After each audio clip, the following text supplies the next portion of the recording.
for a little higher level of competition, maybe a little cleaner driving and maybe get away from some of the challenges that go along with fixed racing on the service. And it took me a while as I was really searching out leagues, because I kind of had a very specific thing I was looking for. A, I wanted to be an established league. B, I just really wanted clean, quality drivers to be racing around. And once I found the ISCA, I found out really quick that it was going to check all those boxes, and I've been with the ISCA ever since.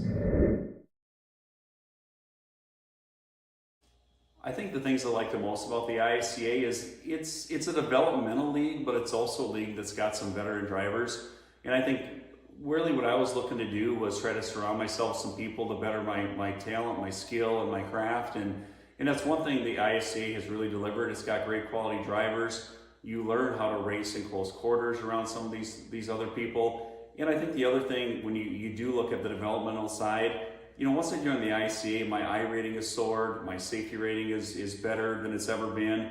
And it's also really great to see drivers that join our league, really excel over time, some of which stay with the league and some that maybe move on to some bigger things, which is really exciting. We have a great history of developing drivers. We have a great alumni list. But I just really enjoy, participating in the league and just continue to get better each week that goes by. Yeah, the competition in the ISCA is awesome. I think a lot of us talk about it, each week, of just how blessed we are to have such a high level of driving capabilities and just a quality group of drivers overall. And I think that's just still, I think the thing I like the most about the ISCA. You build a lot of friendships, a lot of camaraderie. We're really competitive on Thursday and Saturday nights, but it's really fun also after the race to kind of review the race start to finish. And we do a lot of coaching about what's working, what's not working. Not saying we give away all of our secrets, but I think anyone that joins it, there's a common theme. They get better each week, their I rating goes up. We see them in strength of field races over time, week in, week out. And that's just something that's really fun. Even though we compete, we really appreciate the league we participate in, and I think in most cases we're highly competitive with some of the best and cleanest drivers on the service. And if you like long green flag runs, we don't have a lot of cautions in our races. We tend to have green flag pit stops, but those are just some things that I really enjoy about the league the most: is the quality of the competition, the lack of cautions, and just the long runs that really leads to some really awesome racing. Yeah, I think people that should join the ISCA are people like myself. When I go back a few years ago and I was really looking to up my game and get involved in open setup league racing, for so long I just wasn't involved in that because I just didn't, I didn't seek it out, but I really didn't also know how to get started. And once I started doing research, it was a really easy choice that the ICA was a place I really wanted to be and get involved with. And all those things I talked about earlier have happened to me, from improving I rating, improving my skill. And, I'm someone that I really enjoy the ICA. I'll probably stay there, but don't think that, if you're coming to the ICA, that it's something long-term. That in some cases you can find a long-term home like a lot of us, but we develop drivers, and ultimately we'd like to see our drivers participate for a period of time and hopefully move their way up the ranks, whether that be into Road to Pro or Contender Series, or hopefully get to the Coke Series. That's really the goal of what we want to be, is an established league with great drivers, but also a league that's going to develop drivers into bigger and better things.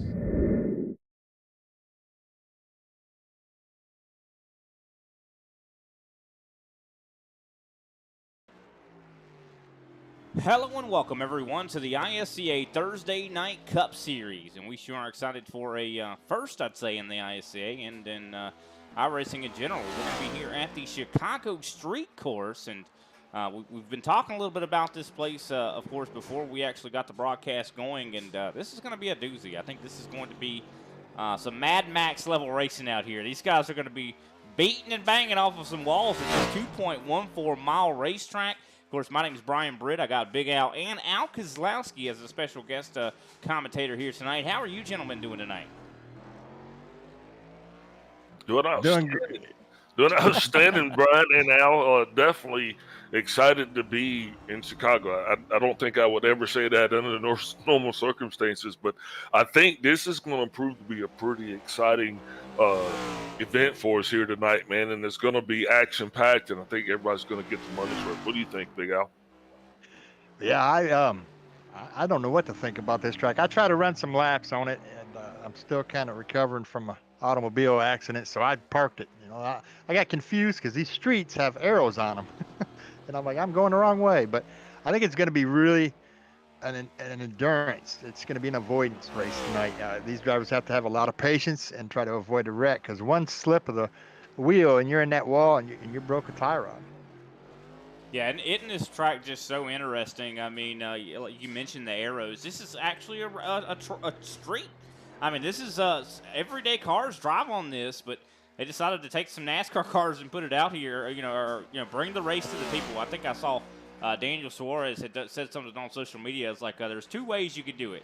You can bring the fans to the NASCAR track, or you can bring the NASCAR track to the fans. And I think that's what this track kind of is. I mean, we're bringing the race to the a different kind of group of people. I know Chicagoland, one of my favorite tracks, and I know this kind of like a defunct track now, but this is a little bit of a different thing.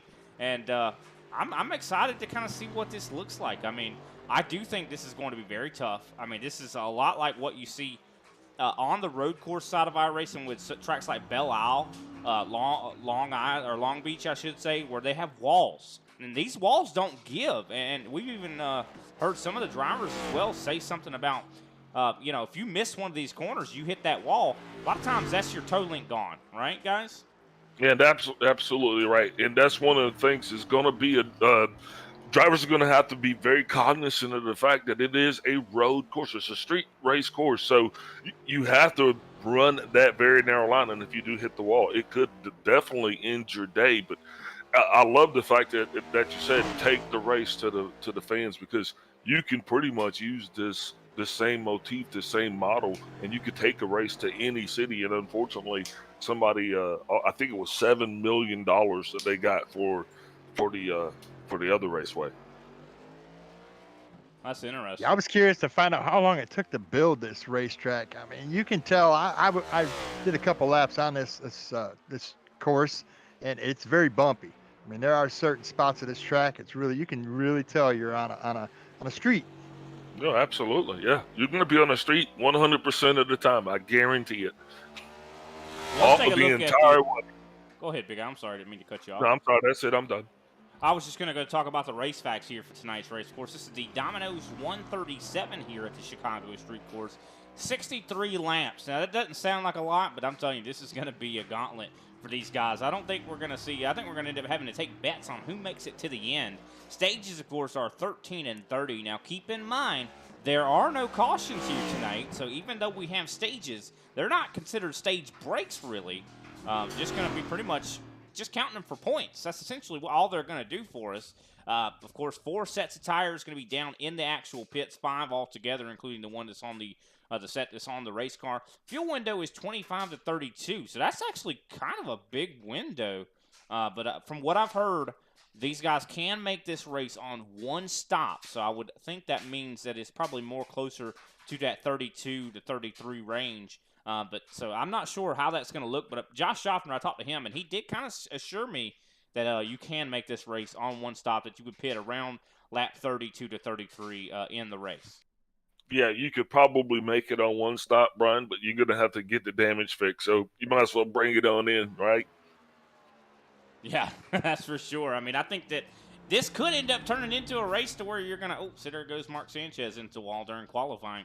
And stuff like that's going to happen all throughout this race. And I think this could end up being a race that who could get the damage fixed first. Well, I'll tell you what, drivers are definitely going to be familiar with the pit road entrance and exit strategies. Yeah, guys, I was just sitting here and figuring this out by me personally about being on this track. I'm going to guess that these guys are going to be shifting almost 500 times in 63 laps. Yeah, because there's 12 turns, right? 12 turns. Yeah, that's a lot of hand motions right there. I mean, these guys are going to get their workout. I mean, they can cancel the gold gym membership because this is going to get them bulked up. Definitely. This is going to be a tough one for sure. And there's a lot of, you talked about bumps. There's a lot of elevation changes on this racetrack as well. But I do want to talk about the Cup Series points so far, as I do believe we've only had 2 races for the Cup Series title. Patrick Gitter right now is at the top of the board with 92 points. He has been the one that has sent a huge message to the rest of the field that, hey, I'm here, I'm going to win some races, and there's nothing you can really do about it. Now, it does seem like he's struggling on this racetrack, but he is at the top of the board. Brian Johnson, of course, always consistent, always fast, sits in that second place position. He does not have a win, but he's been very consistent, and that is what has allowed him to actually be up here in the second place position. Actually, I'm looking at it now. He's actually tied for second place with Matt DeCiani. Of course, DeCiani with 1 win and 1 top 5. So Brian Johnson being consistent has kept him up there. That's interesting. And look at this. Also, we're actually got a tie for 4th place as well. Derek Heitman and Shane Parrish both have 66 points as well. Of course, Brandon Pastelacqua sits in 6th place in the points. 7th, Josh Schaffner. 8th, Stephen Thompson. So he's a new guy. 9th place, J.C. Evans. And 10th, Greg Carr. And then we'll take a quick gander at the much longer Super Cup points. Now, of course, this follows pretty much the entire NASCAR season. Now, Brandon Pastelacqua, we've talked about how consistent he has been. He even left for, I think it was 3 weeks. Didn't see him for 3 weeks, and still is been so consistent he's still in the points lead right now. Of course, he's got 2 wins. Brian Johnson sits in 2nd place, only 16 points back with 2 wins as well. Josh Schaffner, the man with 3 wins right now, of course, is about 86 points back from the top spot. Kenny Powell is in 4th. Scott Naslin with 1 win. He's in 5th. Matt DeCiani in 6th. Shane Parrish 7th. Greg Wachinski 8th. Patrick Gitter, even though he is back here in 9th place in the points, has more wins than everybody. He is at 4 wins. Now, isn't that incredible? Of course, now rounding out the top 10 is Chris Johnson, and I have not seen him in actually a couple weeks, to be honest with you. I'm looking at the picture of this track, guys, and it kind of reminds me that somebody tried to make a number 8 with an Etch-a-Sketch. It just didn't. It's really, yeah, it's crazy how a thing is designed. So check it out. So I just researched this, right? And 7 of the 12 turns are 90-degree turns. It's got 12 turns, and 7 of the 12 are 90-degree turns. And from what I've heard, it's very difficult to make these passes here side by side through those 90-degree turns. A lot of times you could get into one another, and that could be where we see a lot of the problems. Visibility, I think, is something we haven't talked really a whole lot about. That is going to be a major issue. When you come out of these corners, you don't know what, or you enter the corner, you don't know what's on the other side. And you're generally driving like you're expecting to be able to run that line to get through that turn, not necessarily see a car, because there's no runoff. So basically, if you don't hit your mark going through that turn, you're going to bounce off of something, be it be another car or concrete obstacle, right? So let's just think about that. So, but if you're coming through there, the only way you're going to make that turn is to hit your mark. I mean, you have to have a certain amount of speed built up in order to make that angle that you need. And yeah, so it's just going to equal a lot of excitement for us. And that's one of the reasons why I do kind of like road racing, but street racing is something totally different. And it looks like I do believe we are coming to the end of qualifying, so we're going to go ahead and play our national anthem here. How about that? A perfect picture there of the American flag. We'll be right back, ladies and gentlemen. Oh, say, can you see by the dawn's early light what so proudly we hailed at the twilight's last gleaming, whose broad stripes and bright stars through the perilous fight, oh, the ramparts we walked were so gallantly streaming, and the rockets regular amongst birds singing a gay through the night that our flag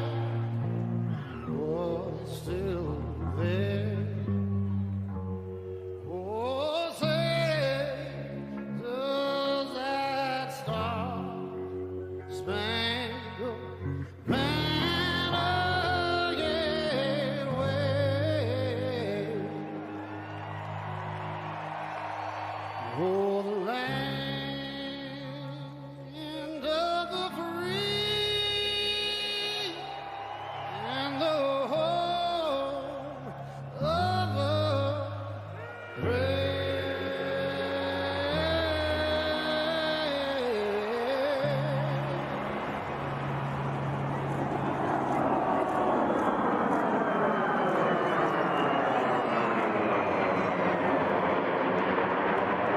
And now, race fans, for the most famous words in motorsports. I just got three things to say. God bless our troops. God bless America. And gentlemen, start your engine!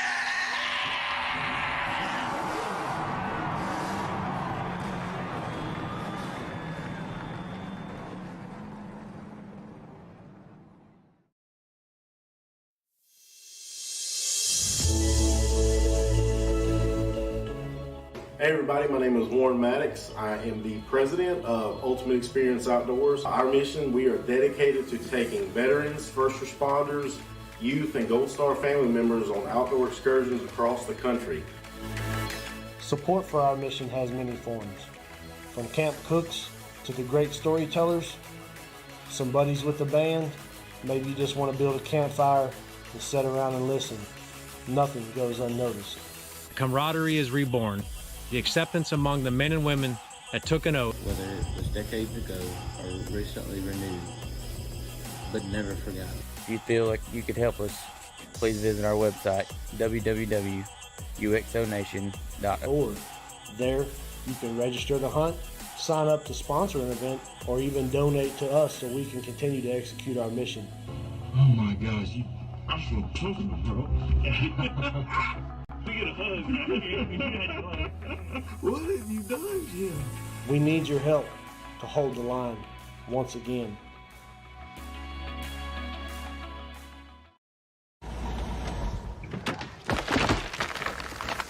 No.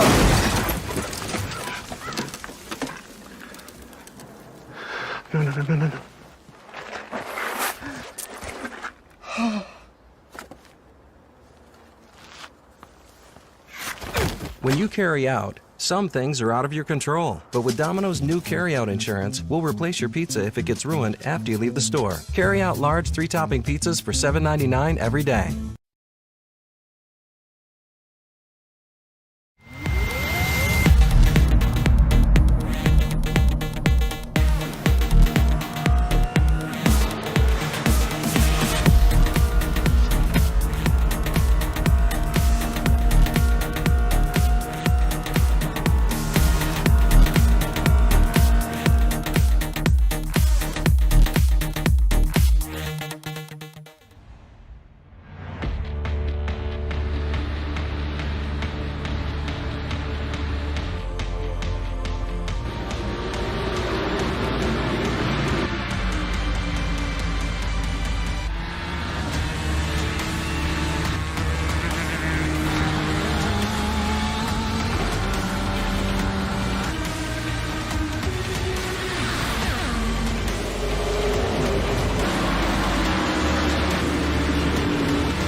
Welcome back, ladies and gentlemen, to the ISCA Thursday Cup Series. And, of course, we have the grid set for this evening's action.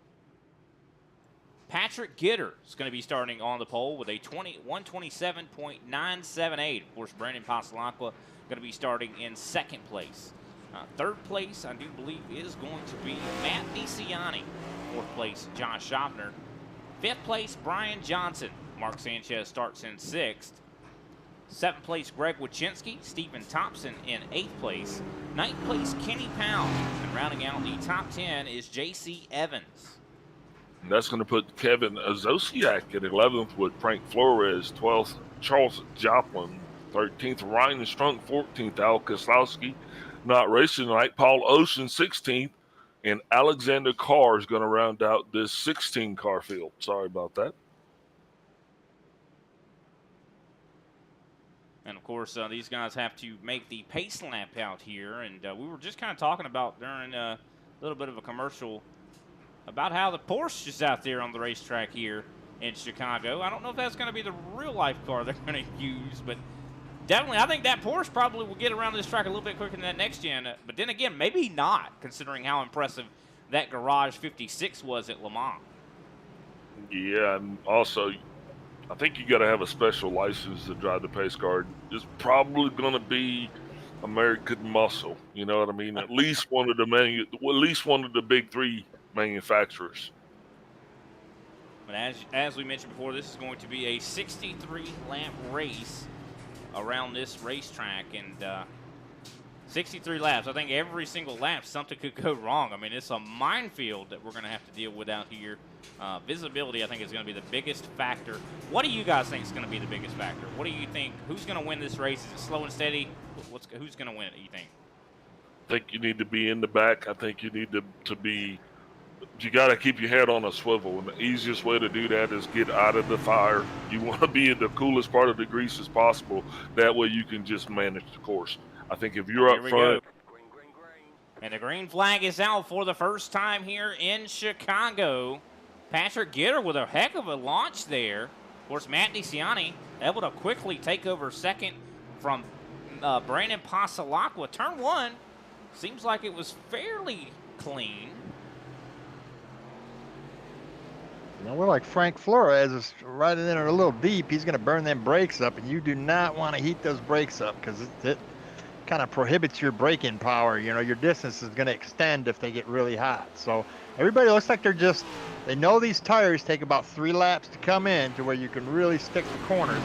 So everybody's being kind of patient. I'm really impressed. I mean, we've almost made a full lap with no incidents. Nobody's really hit the wall yet. Yeah, and I think that is the key. I think you hit the nail right on the head. Everybody is giving each other enough space because if you look, there is really only one race surface, and it's going to be about how well the driver in front of you makes his marks because you're just waiting on somebody to bounce off of something. Yeah, 100%. Yeah, you got to swing that's these. Be the big deal. Go ahead, Al. These turns, I don't know if you noticed, you got to swing them like far out. You got to go way up to the wall and then swing it down. I mean, you can't try to hit these turns at a sharp angle. I mean, there's no way in the world you're going to make it. You're definitely going to push into the wall. So everybody goes high and then cuts down, so they make these corners. I mean, these guys are amazing to be able to pull this off. And we're talking about, again, we're shifting, 10 times. Although Kenny Powell, there goes a problem 24. for Kenny Powell. As he goes around, of course, looks like he does not destroy the vehicle. Let's take a look back and see what happened. Oh, even Paul Olsen in the background locks it up and misses the corner. Lucky he doesn't hit anything. Neither one of those guys have repairs required, so that's good news. They will be able to continue. Taking a look back here at Kenny Powell, let's see what happened. It looks like he just, I think You he got just a overdrove a little right bit there. there, spun it out on the exit of the corner. So, no We got harm, the no foul, 6. lost some spots. Or J.C. Evans spun around too. I mean, as long as they don't clip the wall, they can hit the wall solid, full flush to the side of their car. It's just when they hit it on an angle they can bust those toe links. And so these guys just really have to be patient. They're in no hurry. I used to race these road courses like this. I just need to be patient, hit all my marks. And I think Frank Flores might have helped out J.C. Evans there a little bit. well, that's it. Patience. It's not there. You got to have patience. You're going to take yourself out and a fellow competitor out if you're not patient. Whoa! I tell you what, Matt DeCiani is doing just that. He is holding the line behind Patrick Gitter, and this has been the story the storyline that we've seen develop over most of the season thus far. We've seen the Gitter DeCiani story. Now, one guy that's right back there in third that's going to hope that he can actually enter into that equation is Brandon Pasalacqua. So we'll be hoping that he has a good run, but right now it's just the same old story up front, Brian. Yeah, 100%. Watching through the cockpit camera here of Matt DeCiani, and one of the guys that I know, I was talking to the G&G group before the race began, and they were saying this is the guy to watch, Matt DeCiani, that he is going to be the one that if he doesn't make a mistake, he's going to win this race. I think that he has been at a lot of racetracks that take a little bit more technicality. He's been better than Gitter, and Gitter is like someone that he's no slouch. I mean, he's like an alien at most tracks you see him at. But DeCiani, something has lit a fire underneath him, wouldn't you say, Al? Yeah, you've got to. All DeCiani has to do is keep the pressure on Gitter, but that's not an easy egg to crack there. I mean, these two that are following DeCiani, they're the ones that if they get a little impatient, because they can almost taste the blood in the water. So if they don't pace themselves and they get a little impatient, one mistake is all it does, it cost you a race. Yeah, I don't think anybody's going to be in that race mode right now, and I do believe that these two are probably going to swap stages if I get my best guess, because it will be a race for them off of pit road once they do decide to actually take that mid-race caution or that mid-race pit stop, and I think that's what we'll be talking about sooner than later. Yeah, I mean, laps are already going by quickly. I mean, we're already on lap 4, coming to lap 5, and it's been fairly drama-free. We have seen some guys spin out. Here comes DeCiani. He's going to challenge for the lead here. Patrick Gitter getting a little bit loose, I do believe, off of the corner. New leader here. One machine. The show must go on.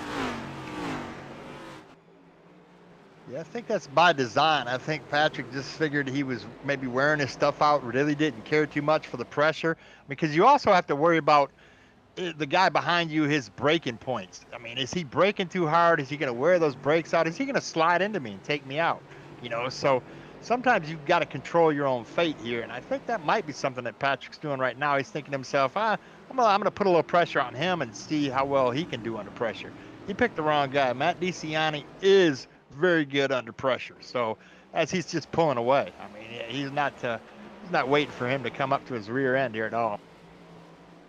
Yeah, I guarantee you they've probably been chasing each other around this track quite a few laps, getting ready for this event.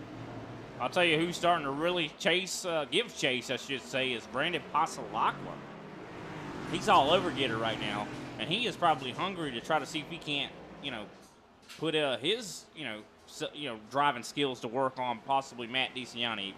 Pasalacqua's been really quick as well. I know him and Schaffner have both been turning a lot of laps, have been really preparing for this. From what I've heard, Schaffner has had this racetrack kind of circled on the calendar. Well, I was just getting ready to say, I mean, the top 4, Josh Schaffner is with that lead breakaway group, and man, that's no slouch. Josh Schaffner is, I dubbed him the Iceman, so way to go, Josh. I'm glad to see him running. I mean, look, to me, in my mind, it's going to be a slugfest up front. Yeah, they're all pretty close on pace. I'm thinking Brandon is probably seeing what Matt DeCiani did to Gitter, and he's thinking, well, if he puts enough pressure, he may just, let him have that position. Clean air, I don't know if it's a factor here, but I definitely am seeing a lot of control on these top 4 cars. That's pretty impressive. Yeah, for sure. I mean, imagine it has to be a lot of repetition that these guys have had to do here. I mean, there's no room for error. We talk about that as, oh, wow. Look at Patrick Gitter there. I mean, he hit one of those bumps you were talking about, Al. Yeah, he's starting to have some fun time with that. I don't know, maybe if he used his tires up a little bit too fast or what. I don't understand. Something's going on with his car. Might be an adjustment that comes in a little bit later that helps him out, but right now he's struggling. Yeah, it's just. Go ahead, I'm sorry. It's just one of those things, like when you're on your way home and from work, it's just one bad thing happens to another. And I think he just kind of got a little wobbly, and then next thing you know, one turn affects the next turn. It throws him off for his next turn, and he's got Brandon Pasalacqua running right up his keister. I think he knows he's not as fast as DeCiani, but I don't think he knows about where he fits in with Pasalacqua. Yeah, I think that definitely Pasalacqua is waiting for him to make even more of a bigger mistake, and you could see that after that happened, Pasalacqua was looking for any sort of path to try to get up into that second spot, but I think Gitter is really trying to protect as much as he can here. But, man, I think Pasalacqua's doing the right thing. He just needs to stay in that mirror, and he gets real close, almost bumps him there. And that could be a valid strategy as well, to push him into the corner faster than he wants to go. Wouldn't you say, Al? Yeah, I definitely think that he's using some kind of a technique here to put pressure on Gitter. It seems to be working, and I was just thinking, this is a street race. I wonder if Gitter may be texting and driving. Speaking of texting and driving, Kenny Powell was now received the repairs required flag. Now, I don't know if that was a result of his previous crash or just maybe some more bad decisions and bad luck. I don't know. DeCiani is dominant right now. I mean, they're going to have DeCiani's going to have to really miss a shift, really miss a corner. Well, the Gitter just missed a shift, and there goes Brandon right around him. Yeah, Patrick he's struggling right now. He'll get that back under control, and we'll see him back up here fighting for the lead in no time. So you said Kenny Powell has a repairs? I didn't even see him. I was looking for him to see if he hit the wall. I couldn't see it. Maybe, I don't know. It must be something I missed there. But, yeah, definitely look at this. Passalacqua has gotten by Gitter while I was looking for Kenny Powell. That seems to have happened. Let's take a look back and see exactly how that pass happened.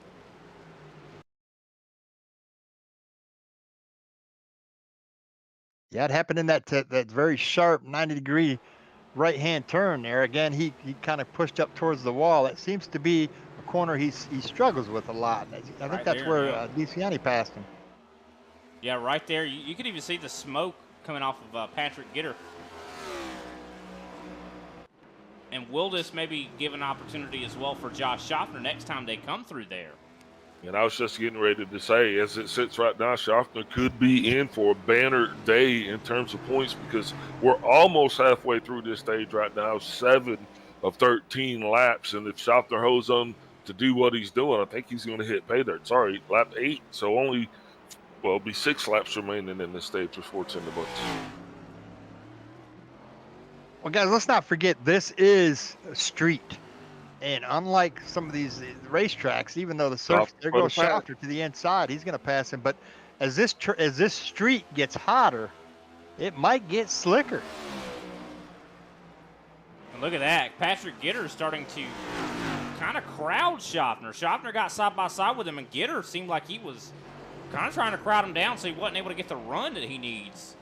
And I think we're starting to see lap traffic as well come into play here. I think he's already relinquished a spot to one TNT guy. He's not just ready to make it two. Not just yet, Brian. He's still got a little fight in him.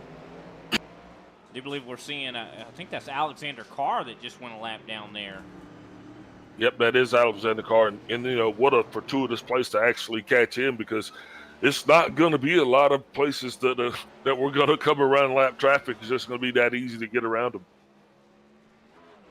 Now that's going to put 2 drivers a lap down.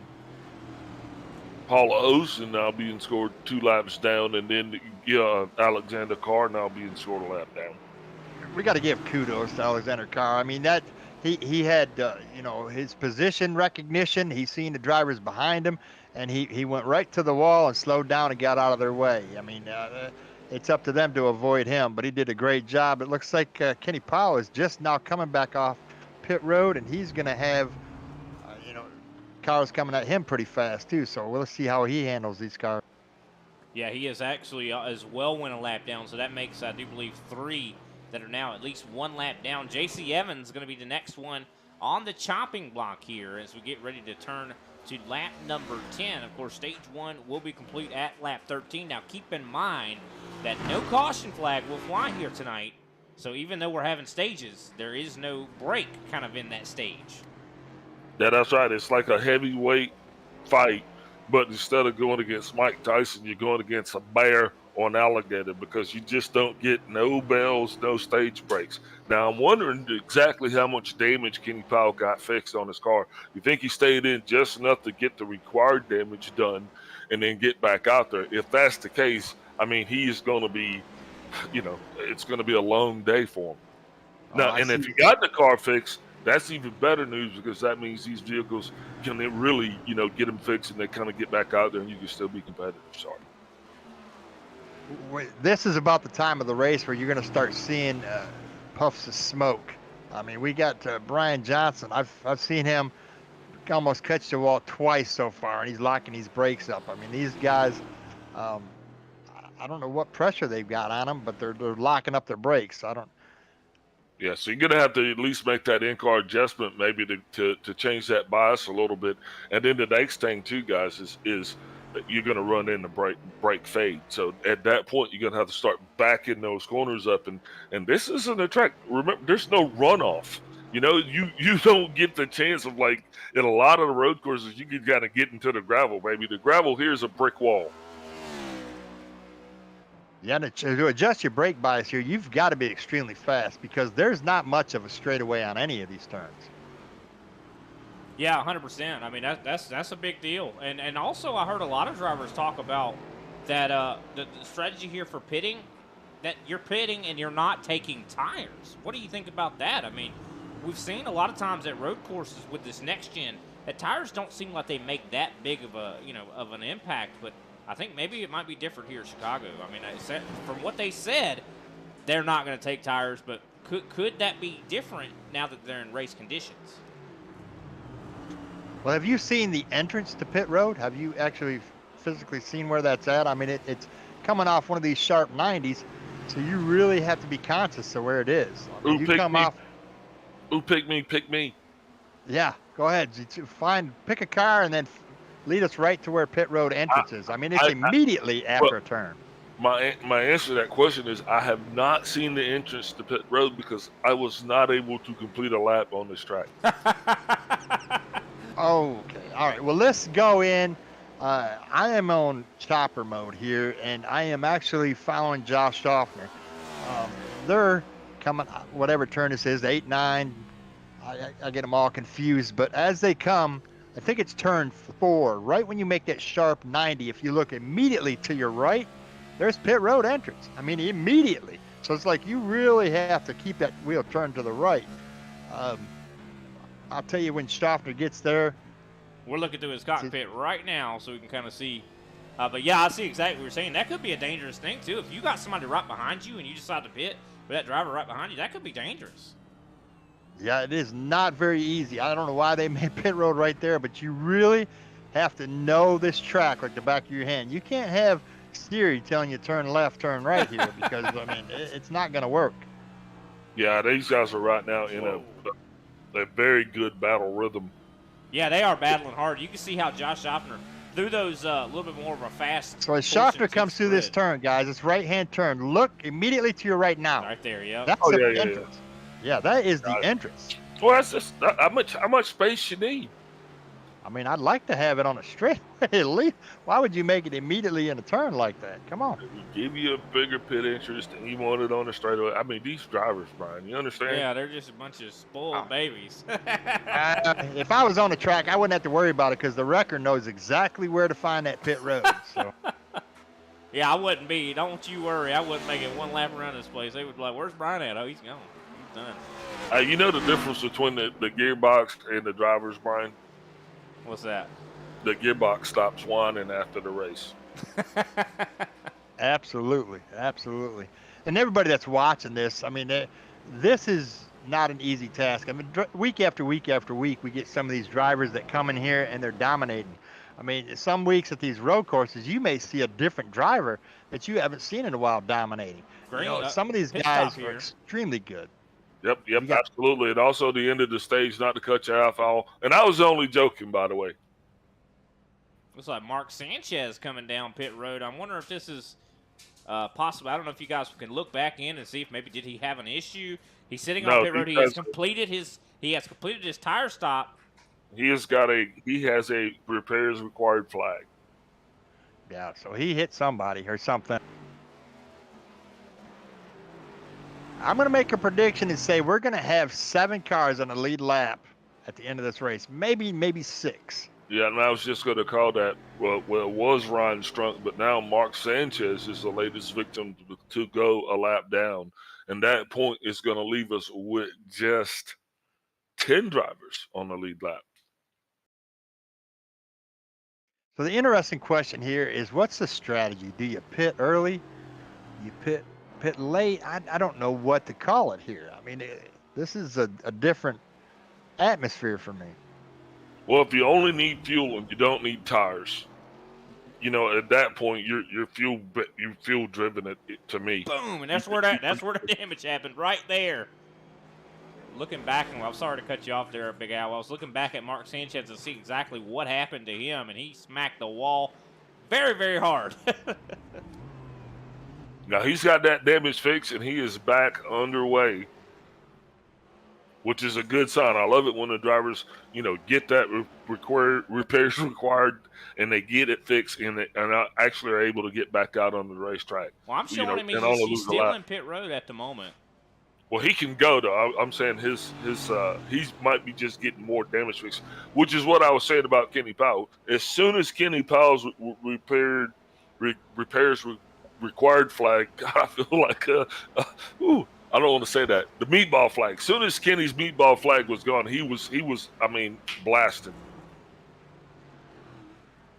Well, yeah, and I think he realizes that the fact is out there and can continue to drive even after you've hurt your car very badly. Just get back out there because you never know when someone's going to get demotivated and decide that, hey, I don't want to do this anymore and quit. And then you got their position, right? Yeah, and I think that was the 67 and the 17 battling for position. That looks like Stephen Thompson is going to try to get inside Kevin Zosiak. Yeah, Stephen Thompson's been one corner. He's got some good points in the Cup Series points, and they're still battling here. And not far back behind him is Charles, I do believe, Joplin and Greg Wachinski. So this is, of course, 6th, 7th, 8th, and 9th, all right here on top of each other here, guys. And that would have been, those guys would have been in that position there minus the swap there at the end of that last stage. So big payday for a lot of these guys here as stage 1 is in the books. Yeah, that's a very good point. Stage 1, of course, Matt DeCiani, the stage 1 winner. Brandon Ponsalacqua, 2nd place. Patrick Gitter, 3rd. Josh Schaffner, 4th. Brian Johnson, 5th. I do believe Stephen Thompson just took 6th. Kevin Zosiak in 7th. Charles Joplin, 8th. Greg Wachinski, 9th. And Frank Flores in 10th. Those are the top 10 points-paying positions. So definitely going to be liking those points for sure, but they still have a long way to go. They do not get a caution to get a breather here. I mean, I think that's what makes this the hardest thing, Big Al. Looks like Josh Schaffner just got by Patrick Gitter, and it was almost like two bulls. You know, every time they change a pin, they got to fight, and that's exactly what it looked like. But, man, it's done, right? I seen it, and I was like, uh-oh, here we go. Somebody's catching the wall. Yeah, taking a look back here, you see Patrick Gitter getting very loose on the front stretch here. And Josh Schaffner taking advantage of the situation. Drives it in deep on the inside and able to make the pass stick. Now up to 3rd. Tell you guys, if you look, 1st, 2nd, 3rd, and 4th are only 7 seconds separating those 4 drivers. After that, 5th place is 18 seconds behind Josh Schaffner, and that's Brian Johnson. So that's how fast this thing can separate from you. Speaking of which, let's take a look at lap times right now. Of course, Matt DeCiani last time by, minute 27.2, 15. Brandon Ponsalacqua, yeah, he's the fastest right now. That was his fastest lap time in the race. He just turned the fastest lap, Matt DeCiani did. That's impressive. And no one else is really in the same lap time area. I mean, the only person that's really matching him lap time-wise is Brandon Ponsalacqua. Everybody 3rd on back is pretty much hitting minute 29s, minute 31s, minute 32s. Been kind of impressed, I'd say, with, I'll tell you, like, Frank Flores. He's actually faster than Greg Wachinski ahead of him. I'm surprised. I mean, Frank, he has seen such a lot of growth. I got to say, every time I see Frank hit the track, I definitely am impressed. Yeah, but Brandon Ponsalacqua, he's got the fastest lap time so far. So you got to, like, there's a lot of things going on the track. And I think it's awesome. It's like a 7-layer dip. Well, it's actually, it's still a 10-layer dip. But by Al's prediction, it's going to be soon a 7-layer dip. Guys, I've been watching Patrick Gitter here, and I'm really, I'm kind of sad, disappointed here because I thought I had high hopes for him, but I think he is overdriving his car, and he is so aggressively trying to get Josh Shofter. He's going to catch a wall here if he can't calm that rig down. Yeah, I think a lot of it might even be frustration kind of starting to set in. And this is not the track that you want to get frustrated at. You want to be completely focused and calm and serenity kind of over you. Because, I mean, otherwise you're going to make a mistake. If you drive angry at a track like this, you're going to make a mistake. Oh, Greg Wachinski hard into the wall. Oh, yeah. Battling with the 89 right there. And I'm sorry not to cut you off, but that just did not work out in his favor. Take a look back at this and see exactly what caught your attention. I saw the end of it there. Here it is. He got, what the heck? I wonder if he locked the brakes up. That was an interesting wreck. As long as he catches that on the side of his car, it's not really going to affect too much. I mean, if you catch that in the front corner, rear corners, any of that stuff, then you've got a problem. Yeah, he does not. I think he was going a little too fast into. He just missed the braking zone and locked him up. He's still able to keep going. Does he have a meatball at Big Al? No, he does not have a repairs required flag. Okay. Just so well, speaking on a driver's point here, I mean, sometimes you do get frustrated. This track, you have to keep your composure.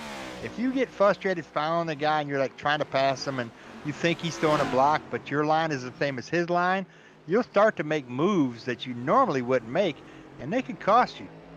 Yeah, and a lot of times, you know, we talk about that. Brian refers to it as the carrot on a stick mentality, but, you know, drivers are literally following the guy in front of them, and sometimes it causes you to drive outside of your abilities, for lack of a better term.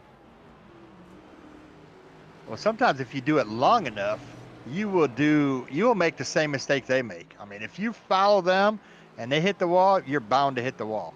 You know, it looks like Frank is trying to get him right here. Frank is trying to get Charles. Wachinski just hit the wall again. Yeah, he is like, I mean, I'm telling you, he's in an abusive relationship right now, and we're just sitting there watching it, and nobody can help him. I mean, all I can say is, Greg, save yourself. Well, I was about to say, I was like, he might be beating on that wall, but he's hurting his fist more than he's hurting that wall. Well, I mean, the abuse has got to stop at some point. We got to call somebody. Yeah, his car is extremely loose, too. I mean, I see the back end step out on him. I would not be shocked. And Greg's usually a very composed racer here. I mean, if he makes a mistake, he doesn't make that mistake again. But this time, I'm thinking he's probably either he's got an ill-handling race car or he's not learning from his mistake. Now, what I'm going to say about this is the damage model on this car on this track. It's so, I mean, it is. Wow, you know, it is advanced so much, so that allows it to even feel a lot more realistic than it was, say, even 2 months ago, guys. I mean, you add that in to factor where when you're beating on a wall now, it affects the handling characteristics of your car in every aspect, every point. I mean, that just makes the sim a whole lot more realistic. I'm just hoping Greg is not in that mindset of it took me forever to get around Charles. I do not want to let him pass me again here because then it's going to be more time. But it looks like is it Frank Flores is behind him? And yeah, he doesn't want to let Frank by him. Yeah, he doesn't want to let Frank by him. He's got Charles Choplin right there in front of him, and Kenny Powell's also in there. Kenny Powell, of course, is one lap down. So this is going to impede this kind of race for position on that 24. Well, and don't forget the fact that I must state the obvious. Oh, come on, Kenny, you should have held on. I was going to say that Kenny is the G&G teammate there to the 5, so he might just want to throw that block, but no, Kenny's a man of honor. Yeah, Kenny did the right thing there. He got out of the way. He's like, I don't want to really impede this race. Ooh, Frank Flores hard on the brakes. There's that puff of smoke that I was referring to. He really kind of got hard on it, trying to slide on the inside of Powell and not lose too much momentum because I think he wants to throw his hat in the ring as well. And you know what's crazy here, guys, is you see Frank Flores kind of lead at the back here at his 10th place position. DeCiani's not that far back. from these guys right now. Soon he is going to be lapping these guys, and I think if it keeps on like it's going right now, he's going to lap up to probably 6th. So we're going to have a 6-layer dip at the end of this thing, is what you projected. Yeah, I'm just looking at the numbers again, guys. We've got DeCiani's in the lead, and he is 4 seconds in front of Brandon Pasalacqua, and then 12 seconds in front of third place, Josh Schaffner. That's a lot of Mississippis to count. I mean, before you get up there, you know. Yeah, but these guys still have to pit, and you yourself mentioned it. It's a very, very narrow entrance to get on the pit road. So you got to get in clean. You got to stay under the pit speed. You got to get your fuel, and you got to get out clean. And we've seen the pit road strategy end a lot of drivers' quest for championships, Brian. Well, speaking of which, Matt DeCiani was at Sonoma. He was so dominant at Sonoma. He was kicking everybody up and down that racetrack. But then he ran out of gas, Big Al, and threw the race away. Oh, yeah, we saw it happen live. That could happen again tonight. Yeah, with just 8 laps left here. Well, 9 laps left in this stage. And look at this. Look at this. I want to talk about Matt DeCiani. Uh-oh, what happened to Schaffner? Was that Schaffner that drifted off into the wall? I'm not sure. I just was going to talk about Matt DeCiani. Go ahead, talk about Brandon Pasalacqua. Pasalacqua has caught up to DeCiani a lot more because DeCiani's been dealing with a lot of lap traffic here. What did you see? Maybe I saw. Was it J.C. Evans, possibly? I believe it was J.C. Evans. I don't see any damage on Schaffner's car here, and he still is pretty good distance in front of Patrick Gitter. You got 2 black and red cars, so I get it. I got excited. Just one of my cars got a little bit wide there. It was going to make a little contact. Kind of reeled it in at the last minute. And me being a commentator, man, I just, my excitability is always up. I'm like a 12-year-old schoolgirl. I see smoke coming off Schaffner. Whew. Might be starting to lock the brakes up. We're seeing Pasalacqua trying desperately to get around Frank Flores. Now, we saw DeCiani get held up. Now it seems like the shoe's on the other foot for Pasalacqua here. And that's one of the things I think a lot of these guys are going to start to get really, really frustrated with as lead lap cars having to deal with guys that are slower. It's something that these guys were kind of even frustrated about in practice. Yeah, but that's a part of it, though. It's like being in traffic. They are downtown Chicago, so, Good point, Big Al. Good point. I'm just sitting here trying to wonder when we're going to see pit stops. I'm guessing we're going to see it about 7 laps maybe from here. 32. You keep seeing Pasalacqua keeps looking for a way to get around Frank, but Frank is not giving him an inch. You got to think that Pasalacqua was getting probably pretty upset right now. Oh, we got a little bit of bump. There it is. That's why you use a chrome bumper. That's why I use it all the time. You got to let them know, hey, I'm back here, just in case you can't see me in your mirror. Yeah, that looked like a page out of Keselowski's book. Yep. I just don't think Frank realizes that he's taking Pasalacqua's chance to get up there and battle with DeCiani. Oh, I think he's going to find out because the first one was a gentle nudge. The next one is almost, it's going to be a shove. Yeah, the first one's always to get your attention. The second one is to show you what you should have done. Yeah, here we go, side by side. So I think Pasalacqua, I think he knows he's there now.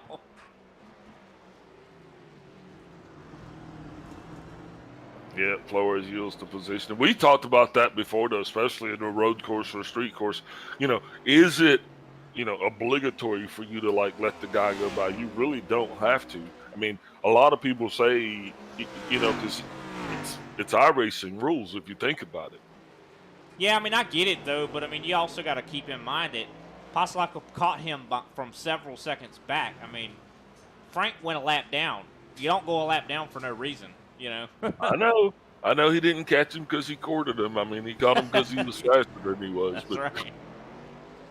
You're right. It is your responsibility to get around him, but it's just kind of like just I say bad etiquette.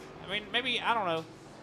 I just feel like from Pasalacqua's standpoint, his perspective, he's like, man, I'm trying to get up there to DeCiani. I was 3 seconds away from him now because I had to battle with Frank Flores. I'm now 6 seconds back. So, and I agree with you 100. I agree with you 110%. I was just playing the devil's advocate because the rule says he doesn't have to yield to the guy. Yeah, but I'm going to tell you, he's already a lap down. I mean, he's not going to gain anything by holding up Brandon. That's typically a trick that a teammate would play. I mean, if Flores is DeCiani's teammate, then he'll try to block a little bit and get him a little bit of time. I mean, he did get 4 seconds, a gap, because now he's 7.4. That is true. I didn't think about that because Flores does have some sort of an allegiance, I'd say, to DeCiani. And they're in the same Discord. That's true. I did not think of that. I mean, I'm not saying that's happening, but you know, it very well possibly could happen. I mean, you never know. I did not think of that. That is an interesting thought there for sure. Of course, I didn't put it into the universe. I just kind of talked about it. Well, interesting to note, a little update here. We have now 7 drivers that are remaining on the lead lap. Greg Wachinski just went a lap down not long ago. Of course, I've been watching here. Of course, that battle with Frank Flores. Charles Joplin now going to be under fire here shortly. And here comes Josh Schaffner. This has allowed Schaffner to kind of catch up a little bit to Pasalacqua. But Schaffner still has to get around Flores. That's right. I think I just heard DeCiani say he's going to pit. I'm watching him right now to see if he does this. Whoa, you don't pit. You not at this point. The end of the stage. Oh, I thought I heard him say something about pitting. I mean, he's not passing anybody. It's you got no. At that point, you're throwing away a stage win, in my opinion. I think you roll it out and you pit at the end of stage 2. Yeah. I don't know what he was talking about there. He's not really gaining on anybody. It's. Oh, they're hard into Flores, sending Flores into the outside wall. Frank Flores still not a broken jaw, not yet. He's still able to fight off. He kept his crystal ball intact. Frank Flores just got sent. Oh, no. His car's hurt. His car's hurt. He's not able to turn. Wonder what that came from, guys. You think that was frustration or? Well, I'm not going to say that Brandon and Josh are teammates and it might be a little payback. I'm not going to say that. I mean, yeah. I mean, we did see Frank hold up Brandon quite a bit. And now Josh, look at that. Oh, he sent it. I don't think that was intentional. I definitely don't. Frank broke number it one, too early. Yeah, number one, that would have been out of character for Josh. I think he just kind of drove it in a little bit too hard because Josh Schaffner, he's not a retaliatory driver.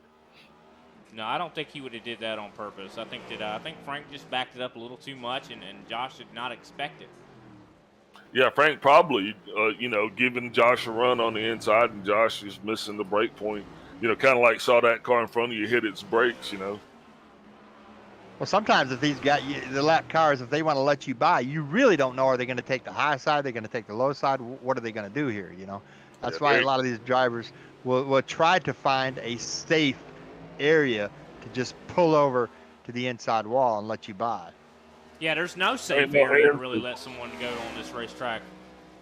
And there's no hand signal. And we talked about it too. If I do get out of it to let somebody go by, that's going to cost me a lot more of those 12 turns to make up that lap if you think about it, because your whole momentum is shot at that point. Well, I mean, and because there's no runoff. We talked about that before. I mean, there's walls on either side. I mean, no matter where you really go, you're going to be in someone's way, I think. Absolutely, yeah. I'm watching this race, guys, and I can kind of see exactly why I was so slow here. There are streets or stop signs here, and I was waiting for. I didn't know if I was supposed to stop. I don't know if it's a school zone. No, the ones with the white band around them, those are optional. I didn't want to take it.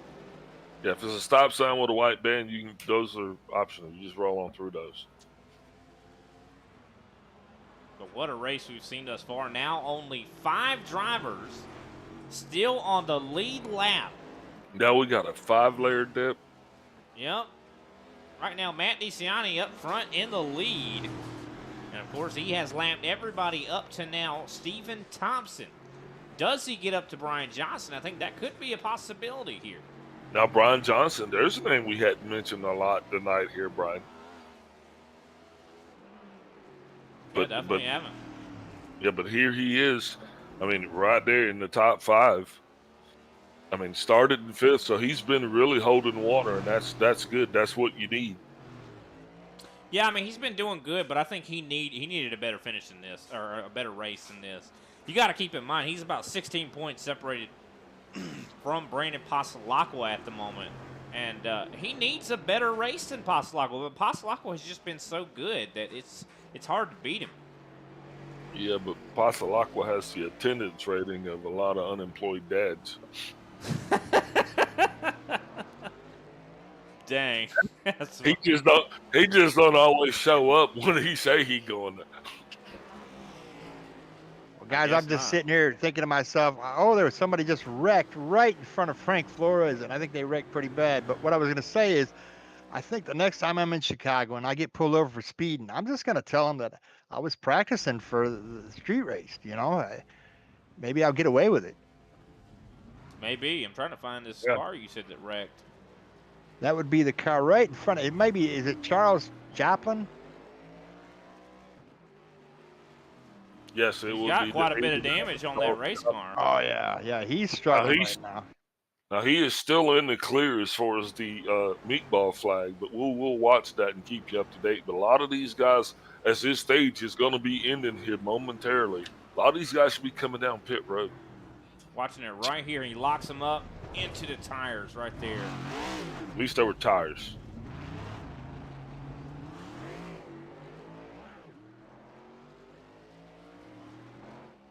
Yeah, Frank Flores is giving him the heat right now, and he is Flores spun out. Oh no! Oh, and that is goes right into the wall. That was not tires that he hit there. Sorry about that. No, he's done. Yeah. I didn't mean to shut you off. No, he's still good, actually. He does not have a meatball flag either. Oh, here comes Kenny Powell around this corner. We got Frank Flores is right in front of him, and he's got to have an ill handling race car right about now. Taking a look back at this. See Frank Flores right here, just lost it. Oh, yeah, he could smell the blood in the water. I mean, and he was just charging in there right behind. On stick. He was trying to chase him down. He was like, I got a position. Oh, yeah, I thought he had him for certain. I did. Hey, guys, one interesting thing here is stage 2 gets ready to come to a close. We only have one driver that started this thing that's no longer running, and that's Paul Olsen. So think about that. Oh, Alexander Carr started, and he went to the hall. Oh, sorry. I see now. Alexander Carr has been hauled out. That was covered up. So 2 drivers. That's still not bad.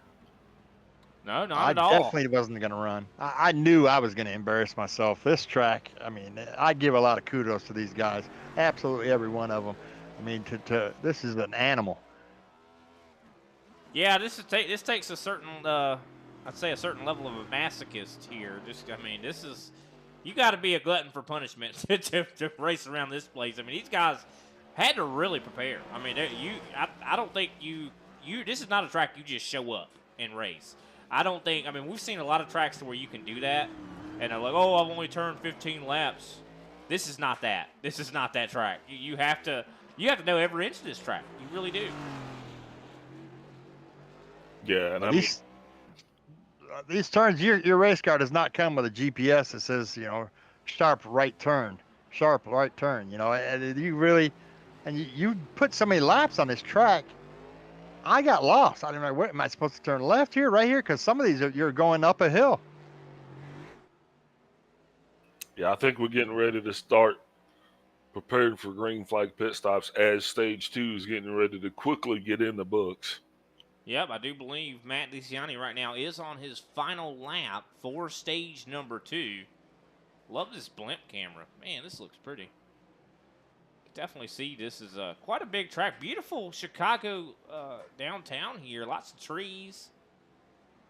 Yeah, the skyline's wonderful here. That's why we were talking about this earlier. how many of these high rises are just going to be packed right at the windows with people watching? I mean, Big Al, I think you had the statistics on how many new followers are going to be watching this Chicago race that have not watched, they say, have not watched a NASCAR race before. Yeah, in person, they're going to have over 70% of the people that are in attendance will be new viewers. That's amazing. I mean, that's fantastic. I mean, a lot of people, there have been a lot of naysayers about the, coming to this racetrack, and I've been kind of one of them. I'll be honest with you, but I mean, any new fans, that's great. That's you can't hate on that. I mean, if like you were even saying under break, is if we do wrap up stage 2, we'll go ahead and run down through the top 10, and I'll make my point. Matt DiCiani, of course, stage 2 winner, wins both stage 1 and 2. Brandon Pasalacqua in second, Josh Schaffner third, Patrick Gitter fourth, Brian Johnson fifth. Stephen Thompson's been having a pretty good day. Of course, he starts the lap down cars in sixth. Greg Wachinski seventh, eighth place Kevin Zaziak. Of course, ninth place is Frank Flores. Of course, Charles Joplin apparently is now in 10th. I think he might have actually taken a pit stop here. But you kind of mentioned about the sound of these race cars. That for a little 8-year-old or something like that hears these race cars for the first time, they're gonna be like a fan for life, and that's why I think they went to Chicago. Absolutely, I think it's a great test bed. I mean, if iRacing can go in and solidify its existence by, coming up with the template for the big cities around the U.S., and NASCAR can actually go out there and increase their fan base as well as the exposure, man. I mean, who doesn't love American muscle? I mean, you know what I mean? No, 100%. Well, we got to give big kudos to not only just the fans that are going to show up at this race, but the residents. Imagine these folks that work downtown, that this is an inconvenience for them. Oh, man, they got through COVID. They'll be all right. Oh, well, I mean, I'm looking at some of these streets and I'm thinking this is the main way to some of these folks having to get to work maybe or something. I'm sure they're going to get compensated for it. I mean, think about it like this. If you've got a business anywhere around this area and you're not taking care of your people, you want those people in that building watching this race. I mean, it's the corporate sponsorship. That's what this is all about. I mean, I think it's going to bring so many people to the Chicago area, and any of the shops or anything, restaurants are all going to benefit from this. Oh, yeah, I think it's going to be awesome. It's going to be a tremendous tourism event because people are going to come to Chicago now just to see the race, And it's not all just about the race either. It's a festival in a lot of ways. Because when NASCAR comes to town, it's not just a race. A lot of times they have concerts. They have all kinds of stuff. It's the show, baby. Yeah. It's an event. It's not just a race. What we're not thinking about here is this race, more than likely, and I'm going to say I'm 80% positive, this race is going to be ran in the rain. You think so? Is that what the forecast is calling for? It always rains in Chicago. Yeah, so it's because of rain. It rains a lot in Chicago. So these guys are going to be running on rain tires. And wow, that's going to be even crazier considering all the walls around in this place. Hit a little puddle and whoop, right to the wall. Yep. So the actual, very good. The actual Long Beach circuit, right? As we're halfway through this thing officially now, but the actual Long Beach circuit, when that city was like it was falling off the face of the map. I mean, they would dwindle, and tourism was even off. Well, I mean, they came up with the idea of the street race, and that city has thrived ever since. And Patrick Gitter to pit road. Sorry to interrupt you. Oh no, green flag pit stops. That's a significant emotional event. Yeah, it looks like that was correct. 33 laps is about when everybody, I think, or when Gitter at least pitted. Let's see, does he take tires? Now, this is going to be the question I want to see answered here. And we often talk about this. It takes about the same amount of time. And he's not taking tires.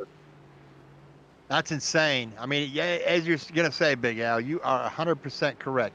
It takes the same amount of time to fill up that car as it does to get 4 tires. There's maybe a millisecond of a benefit of no tires. Why would you not get tires?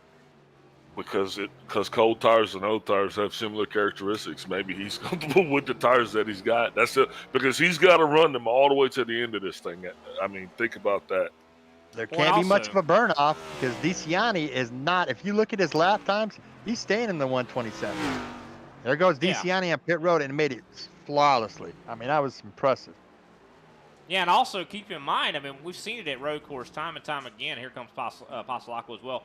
That where they can only get faster when the fuel starts to burn out, and it takes a couple laps to get the tires warmed up. So you don't even have to get the tires warmed up if you just don't take them. Yeah, that's I true. mean, yeah. That is absolutely true. DeCiani's got a comfortable 10-second lead in front of Brandon Pasalacqua. So, I mean, he really doesn't even have to abuse his tires when he gets back on there. But what he does have to get around is lap traffic that he just got around before. Yeah, but the good thing for him is those guys will be coming down pit road also.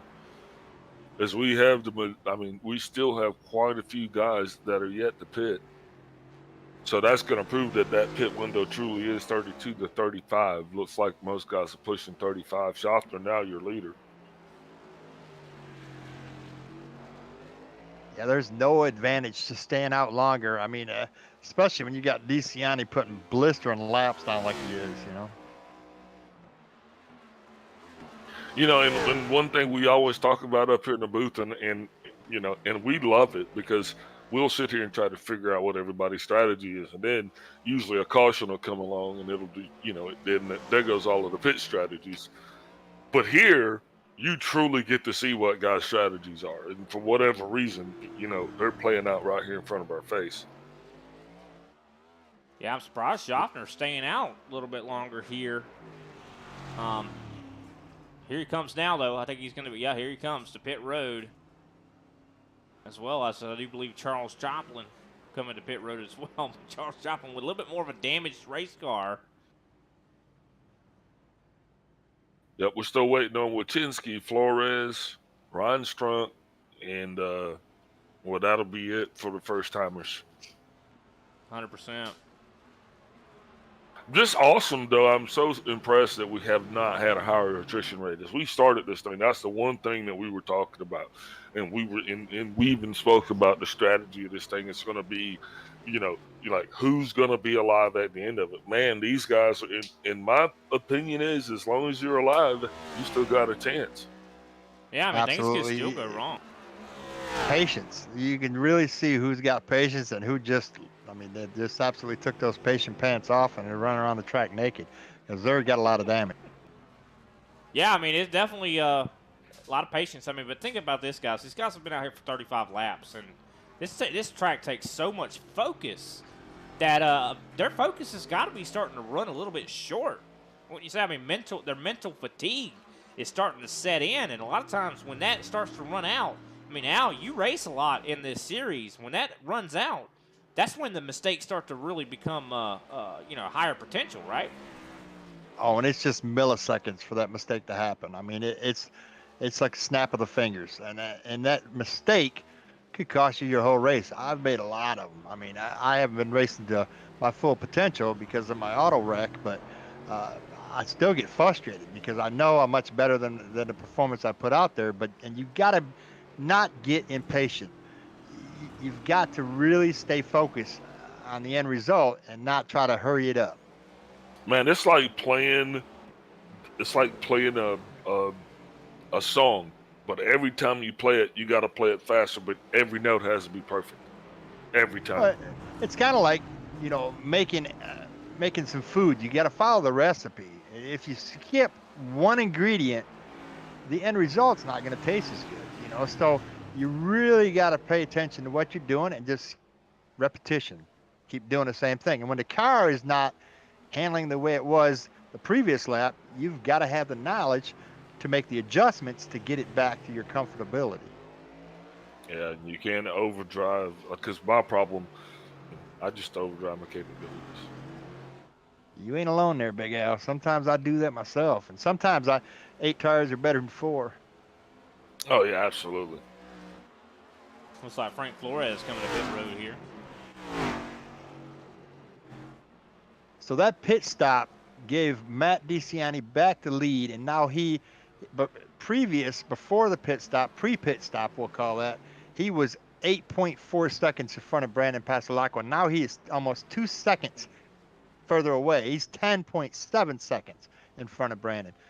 That's not an impossible feat, to overcome, but he's got a short time. I mean, we're running 37 laps. We've got another 36 in us right now, unless DeCiani makes a mistake or his car, mishandles or something like that. I mean, he's kind of dominating this thing. He's walking away with it.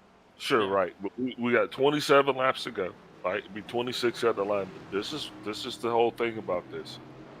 That's why they make us run every single one of those laps, because we've seen guys make it all the way to the end. I mean, you have to be perfect on every single one of these laps, guys. This is not a forgiving track, and once you get in, anything could happen. That's all I'm going to say.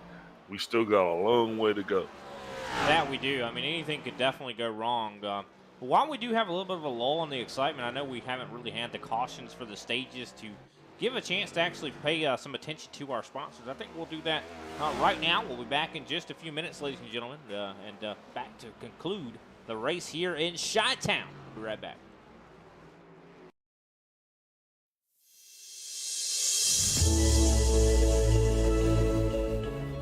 Hey everybody, my name is Warren Maddox. I am the president of Ultimate Experience Outdoors. Our mission, we are dedicated to taking veterans, first responders, youth, and Gold Star family members on outdoor excursions across the country. Support for our mission has many forms, from camp cooks to the great storytellers, some buddies with the band, maybe you just want to build a campfire and sit around and listen. Nothing goes unnoticed. Camaraderie is reborn.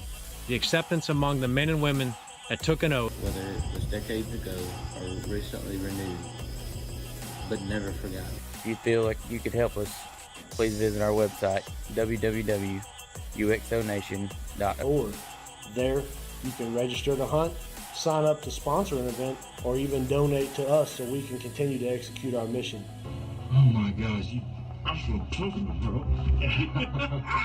We get a hug, right? What have you done, Jim? We need your help to hold the line once again.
No.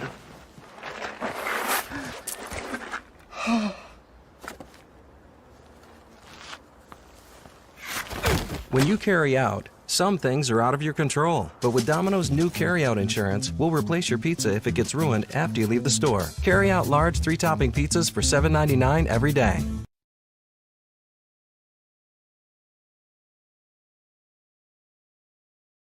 And we are back, ladies and gentlemen. Definitely excited to see how this race concludes. As we are at Chicago Street Course. Of course, my name is Brian Britt. I've got Al Kozlowski and, of course, Big Al in the booth with me today. It's a Three Musketeers type of race here tonight, of course. Definitely been a good one. It's been one that I think has been thought-provoking. Been watching Matt DeCiani the last couple laps, so he has been kind of getting caught a little bit by Basalakwa, but, of course, still over 10 seconds is the lead. Brian, I was, before the race, I was asking the guys at my team here, where do they think they're going to, because on iRacing right now, you can kind of see that the hauler, I heard some wrecking going behind here. Is that Ryan Strunk?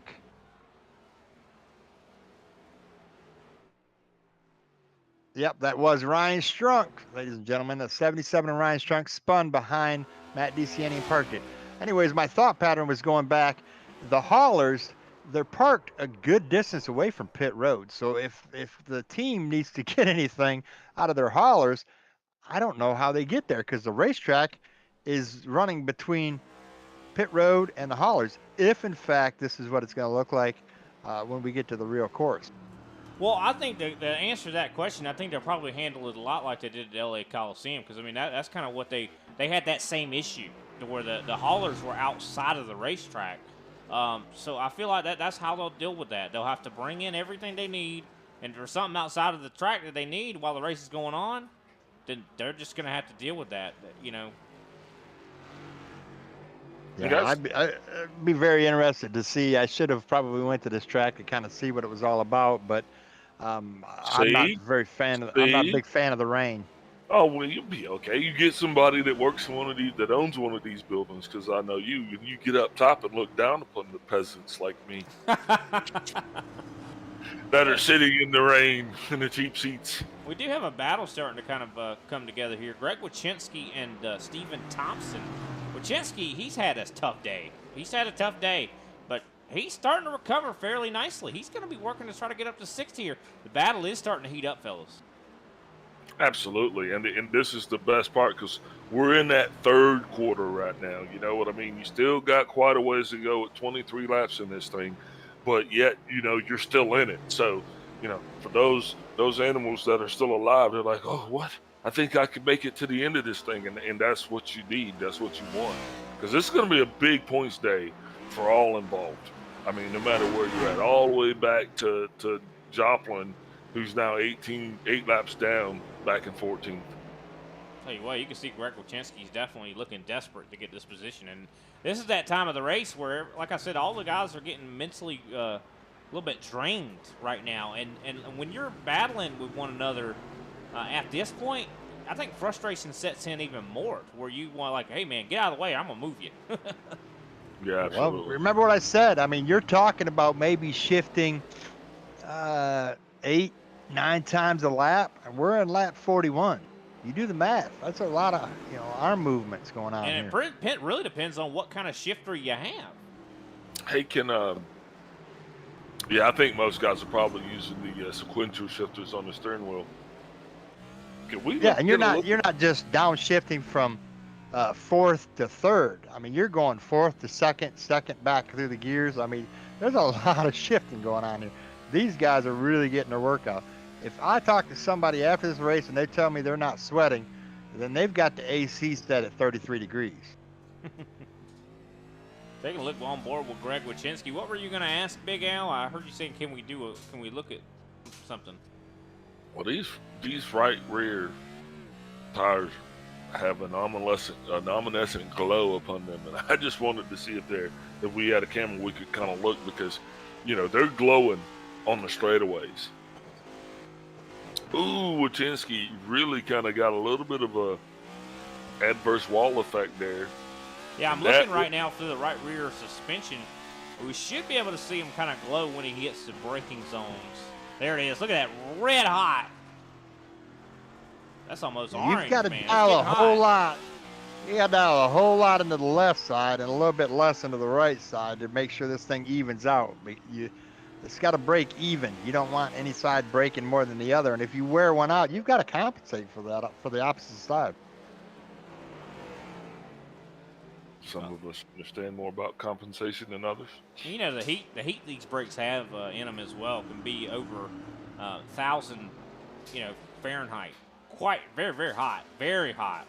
I mean, it's a wonder they don't melt the tire. Well, we had a race not too long ago. They broke them. Remember that? The rotors. Oh yeah. Where was that at? I know what you're talking about. It was very recent to where a lot of tires they were having brake failures. Last season. No, that was this season. No, that was just a couple, 2 or 3 races ago. Yeah, I don't know. I can't remember exactly where that was. And they cut the rim. Yeah, because I know Noah Gregson actually had to sit out a race because of it. he had hit the wall so hard. I'm trying to think. Gateway. It was at Gateway they had the braking issue. They had a braking issue to where they run on their brakes so much that the brakes fail.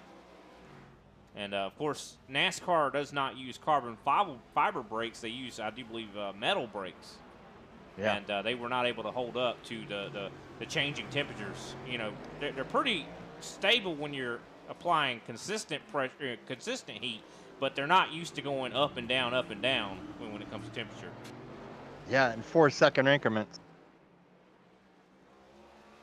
So, yeah, and it might even have the same issue here because, I mean, I think the brakes are taking quite a beating here at this racetrack. Oh, yeah, they're definitely going to take a beating. I mean, looks like Brian Johnson, I'm afraid to say, if he doesn't get some luck here, he's probably going to go a lap down. And then my theory of 6 cars going to be on the lead lap is going to be gone. Well, I think your theory's already gone. There's only 5 on the lap at the moment. Yeah. Ugh.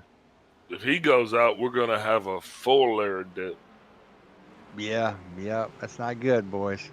I'll tell you what, Schaffner might have a shot at 2nd place. He's not that far back from Passalacqua. Watching the 67 man of Stephen Thompson, he is driving the wheels off of that car. I mean, looks like he's having a good time. I don't know how he's feeling and where he's at, but just sitting there watching it, looks like he's having a good time. Well, I think he's worried about that guy that's right behind him. Ooh, Wachinski.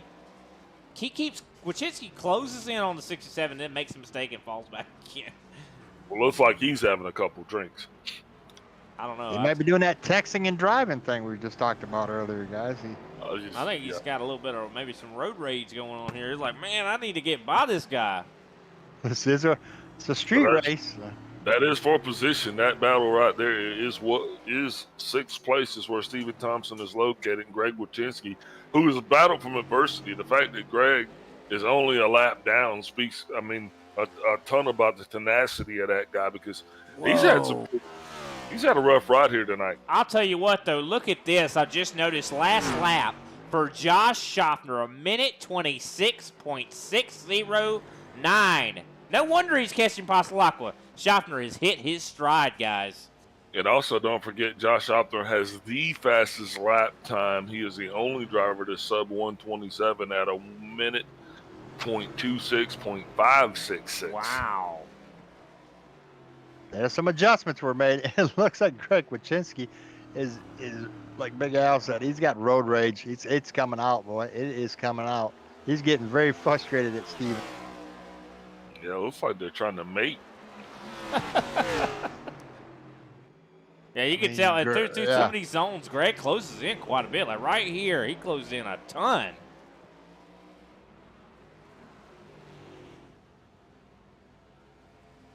Gotta say, something to be said about Stephen Thompson, though. He's looked really good in this race. Oh.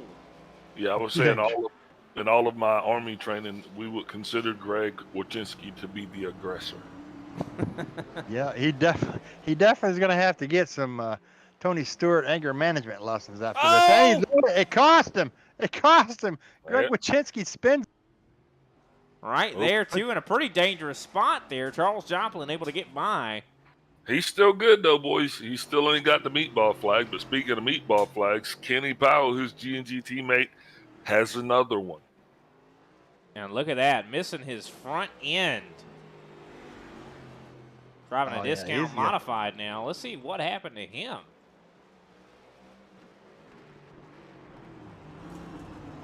Powell, of course, actually going to have to let Johnson go. Yeah, Powell's on his way to pit road.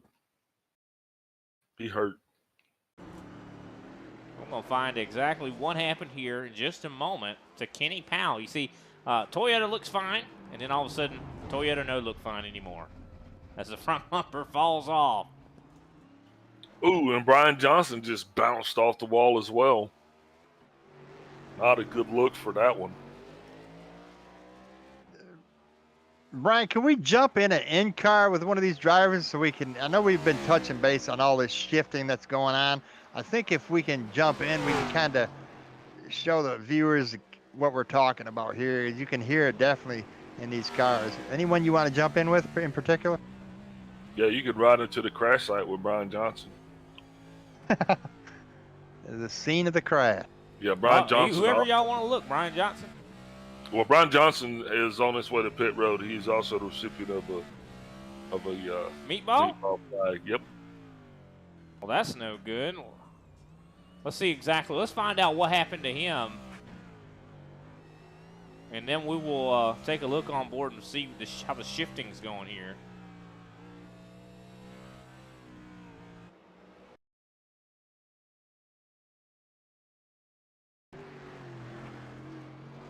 I think he's taking it easy. Yeah.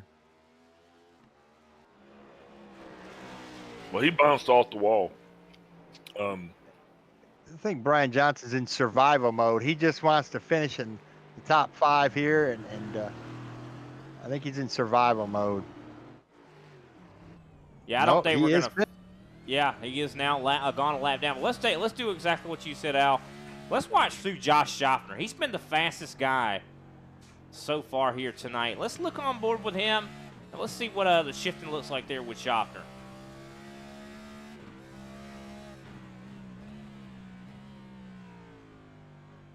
There's a downshift into second, third, fourth. Whoa, he get back down into second in this turn.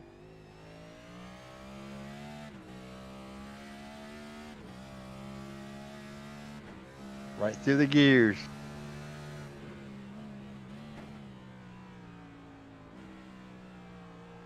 And he is so methodical with everything he does. Every track we see him at, he's always so methodical. That's why we call him the Iceman, right? That's why we call him the Iceman. And I think it's going to stick. We just keep saying it, you know. Oh, I think it's already stuck. Either the Iceman or the Corn Man, and he's now got about 3 seconds back, or 3 seconds to get up to Brandon Pasalacqua. It's possible he might do it. He's still got enough time, and he's been running such good laps. You can also see not only the shifting, guys, but you can see like the hills, or what do you want to call these, the valleys, and we're going to go up over this bridge here. Big Al, that's the word I was looking for, elevation. You can see Pasalacqua was right there ahead of him. You can see him. And that's gonna dangle that carrot. I think we needed a tunnel. We need a tunnel. Stephen Thompson's back out, and he is right in front of Brian Johnson, as looks like Frank Flores finds himself spinning round and around again.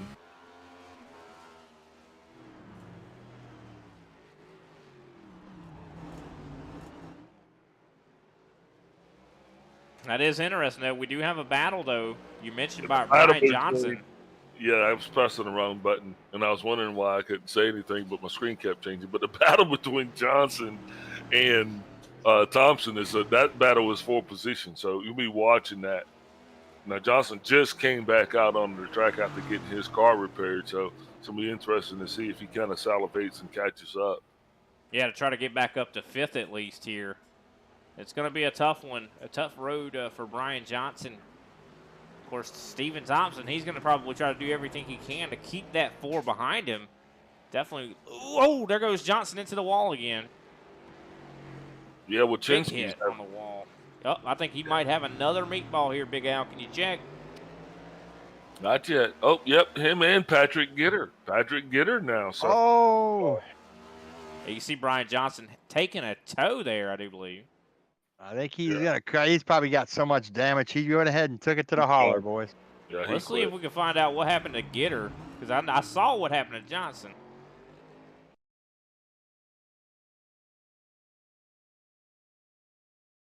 Yeah, Patrick Gitter is racing like he's in a school zone right now. Boom! Look at that hit. Ooh. Oh! That was a hit and a half right there, and with 13 laps to go. Man, that made my crown hurt. Man, I'm telling you. I bet he is just... Imagine getting this far into this race, 50 laps into the race, and you do something like that. Yeah, Brian, you said it. It's running the same repetition over and over and over again, you kind of become comatose and you just make a mistake. That could give a position to Stephen Thompson to put him up even up to 4th, depending on how long Patrick Gitter has to spend on pit road. Now, I want you to think about where I'm at. I'm down to a 3-layer dip. Yeah, you are, because he's going a lap down. I don't think he's going to come out before he gets lapped here. We're just taking layers away here. What you going to do with 3 layers? You might as well just call it might as well not even mention the layers. You get the jalapeno, the cheese, and the sauce. I mean, that's all you got. That ain't no dip, though. Man, that's just depressing. It's budget cuts. That's a dip. Hey, did we not know that it was going to end up with not as many cars at the end? They did hang on for a lot longer than I thought they would. Well, I thought we was going to at least have 7 cars on the lead lap. And then I figured with the law of diminishing returns that would have went down to 6, and then the bottom line at Vegas would have walked out at 5. But Boys, I can guarantee you this: we're not going to have a green-white checkered. No, yeah, I guarantee you that. 13 laps to go though, before Matt DeCiani. I mean, but look, we still got to pin the tail on the donkey, guys. I mean, we're not out of the woods just yet. Oh, no, we're not. And, Patrick Gitter's still in 4th right now. I mean, if he could just stay in front of Stephen Thompson here. But I'll tell you, the race is starting to heat. Well, I think Schaffner was 2 seconds behind Passalacqua, but no longer. I think Passalacqua may be starting to struggle a little bit here. He's also coming up on Charles Joplin. Now, that could slow him down a little bit. I think that there could be a battle for 2nd. But there is some lap traffic that could cause some issues. Here comes Schaffner. He's going to try to get by Joplin here. It looks like he's going to get by him with fairly easily. Yeah, no contest. I mean, the 89 is really just kind of limping around. I'm not trying to say that, but yeah, he's off the pace, man, and I don't think he's trying to ruin anybody else's race at this point. Brian, I had to actually look at the driver entry list here and make sure you weren't saying Charles Chaplin. Oh, it's Joplin. Joplin, yeah. Joplin. Oh, Gitter's just slamming this wall. He's doing everything. It's sad to see Patrick Gitter like this. Yeah, I mean, we see him, and usually he just seems like the picture of perfection. Yeah. The way he drives, and it just seems like today is just not the case. I mean, and once you have that problem the first time, a lot of times you're bound to make more mistakes because that just adds more frustration. And a lot of times it's even in the same spot on the same piece of that racetrack. Hey guys, even Superman has an off day. It's all good. Well, see, when I grew up, I wanted to be like Patrick Gitter, and now he's looking like me on this road course. No, whoa! Don't meet your heroes, they say. I know. You didn't show up, little Al. I know. This is exactly why, because I'd look just as well. At least he performed. He's going to have a top 5 out of this. I mean, he kept it on did pretty good the first 50 laps. I think I was good for about 3 laps. I really do. I think I could handle that. Yeah, you had me beat by 2. I'm telling you, the first time I bought the track, I went out there, I tried to drive around it one time, and I was like, yeah, I'm done. I'm out of here. Yeah, I knew I wasn't going to run when in practice. I'm running, a minute 40-second laps. I'm like, these guys are 12 seconds faster than me. No, I don't want to do that. More importantly, I knew I wasn't going to win. And that was some valuable information for me at that time. So I was like, I'm not going to waste these hours.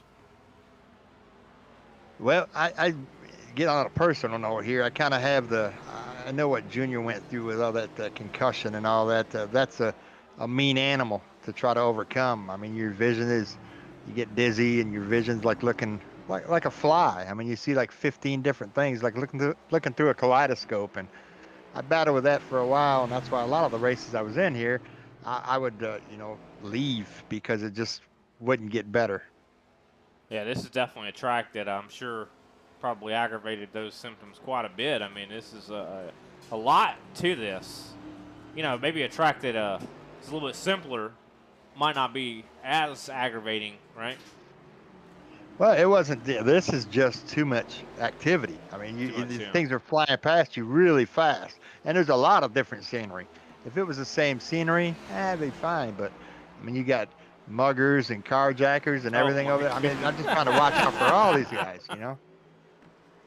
Well, I saw never mind. It was a pharmaceutical enterprise somewhere around 310. It appeared to be a mobile pharmaceutical enterprise. Yeah. I think it's legal there. I think you can buy marijuana. Oh my goodness, Chicago. we done went off the rails. Hey, that's Al. That ain't Big Al. That's Al. That's what happens when you open the door and let everybody come up in here.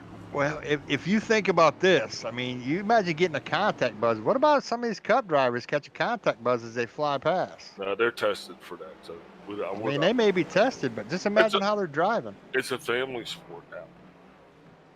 Yeah, well, families are going to be smoking it together, I'm sure. Okay.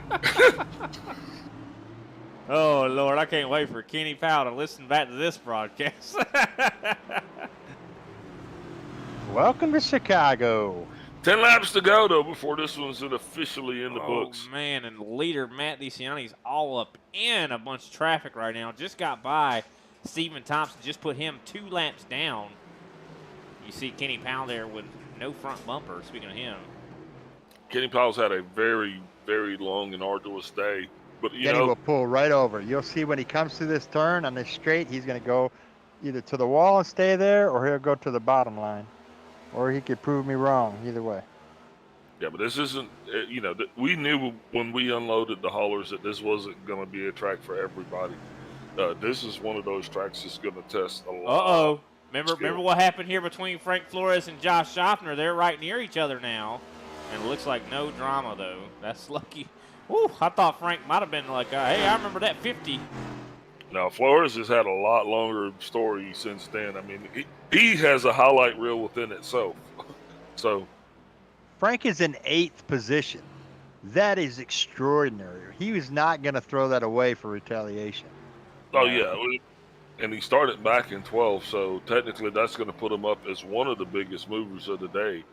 But the thing about it is, like I said, he has had a very long day. That car it looks like it's been in a dryer, guys. He's been spun around a couple of times. I know he is definitely extenuating the third F in the Frank Flores trilogy. Yeah, for sure. Triple F, old Frank. Oh, man. What a race, though, guys. This has definitely been a fun one to watch, that's for sure. And it's getting closer and closer to its conclusion, of course, as I do believe Josh still, I think he might have a shot here at second. I mean, this is still, I think there still could be a change here. And I'd love to see the 50 and the 6 race each other here. No, we haven't talked at all about Mark Sanchez. This is not a performance of Mark Sanchez right here. Mark Sanchez is a very good driver, and I thought he was a really good road course, but this is not a road course. This is a street race. Yeah. So I just want to give a big shout out, make sure Mark knows we're keeping an eye on him, and I know this isn't an example of how he drives. Look, he's warming up his tires. I think he broke something. Yeah, he's calling it. I bet he parks this thing. Remember, though, this is a street race, and so that's a little different than a road course. But I think he did pretty good. He's had a bad day, I mean. But qualified well. Yeah, all of these guys, though, kudos to them for even – because, guys, look, the attrition rate. When we started this thing, we thought we were going to have far more drivers that were actually out of the race. And I think by count right now, we got Brian Johnson retired, Alexander Carr retired, Paula Osen, and Ryan Strunk. So that's crazy. So Brian Johnson went from 5th place all the way back to now 11th. And look at this, though. The battle's starting to heat up for this 2nd place position, guys. Josh is now about a second back from Brandon Pasalacqua. And Pasalacqua's getting held up by Powell. You know, I can only explain this race like this. When you start this race, you are a 14-year-old young man. By the time you're done, you're like 78. It's just, it wears you out, you know? Oh, I bet. while we have a little bit of a lull in the action here right before we get ready to get down into the heat of the last 5 laps of this thing, I just want to say it's been a pleasure to call this race alongside of you guys as well. I mean, yeah, this has been fun. That's all I can say. I mean, other than I hope Brian Johnson saves me some tacos. I do appreciate it, and I do love coming up here and chatting with you guys and trying to bring a little bit of easement on your throats. You guys do a fantastic job week after week after week. A lot of times when I park my car, I park it and I jump right on my phone to watch it. It's very enjoyable. That contact between the 89 and the 9. Sorry to cut you off. Wow, that's definitely probably going to tear up at least nothing. Oh, JC Oh, that does blow up one. I see. and Charles the Magic Scotland. Dragon. Both of them are gone. Didn't mean to cut you off, boss. Sorry about that. Boom! Whoa! Wee. Yeah. He's just puffing his way back to pit road now.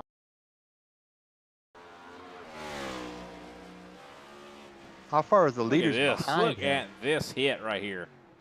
Boom! Whoa! And then Charles had no clue what he was coming into. Right. Absolutely. You're correct on that. How far is the leaders behind Charles? Because I don't know, he's got a ways to get to 40 pit road seconds. here. Oh, He's okay, he'll 40 make it. seconds from the leaders, yeah. Man, He's definitely making that was sure the there's no hardest hit. mosquitoes. I think that was the hardest hit we've seen all night. Yeah, he took it straight to the chin. Oh, you're going to have to check on him medically. Oh, and he blew up. He just blew up. He better tow that thing. Pull it to the wall. Man, that's There you just go. so unfortunate. Kenny Powell also has a meatball flag back out again. Repairs required. Repairs required. Repairs required. Anybody that watched this earlier on, I couldn't say that. It just, I don't know. I was stuck on stupid, but we got it. We got it recalibrated. Man, what a crazy race! Kenny Powell just needs to keep it together, and he'll get a top 10 out of this thing. Oh no, he's blown up again. Well, he's on the track. He's not blown up. I He's think on he's the got. track, I think yeah. he's got some type of maybe suspension issue or something. Something's hanging off his car. He has a meatball flag, so he's pitting. He's definitely pitting, but something. Oh yeah, he's his definitely engine coming still in. functions. He needs to borrow a couple fenders and a axle. Oh yeah, he's bringing her in. The 89 back out and away. JC Evans, though, still not back. I think it's going to be a while before the 9 car actually can get her going again. Well, the 9 blew up. He's going to be in there for at least 30 minutes while his pit crew tries to pull that engine out and drop another one in there. They for might him. as well just go ahead and put that thing back on the truck. I mean, no point even coming back out here. It's 5 laps. I mean, he ain't going to have it fixed in time. I say put the seats in that thing, throw a couple batteries in it, and turn it into an Uber. Turn it into a hybrid. No, take the floorboard out of it, turn it into a Flintstones vehicle. Fred Flintstone. You know how they have that little pedal thing that you do around downtown? Yeah. Giddy up. Turn it into a bicycle. Yep. So, boys, what do you think the odds are that Josh Schaffner is going to catch Brandon Pasalak with this lap car coming up? I mean, he caught him before, but I think Pasalak got a little bit of a kick in the rear. He's starting to try to do something here. I mean, he's still right there.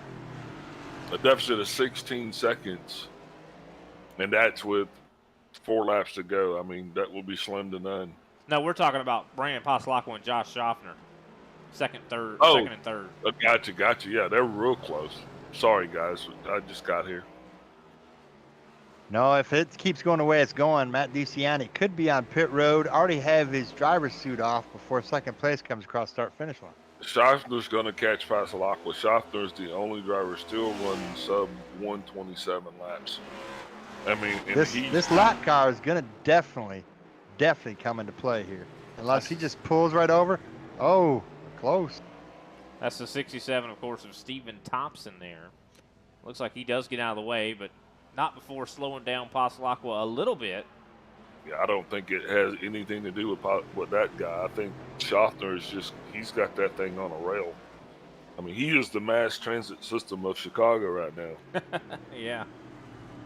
He definitely is looking really good. I love that. He's on a rail. He's a Subway out here. No, that would be, yeah. What a race, though.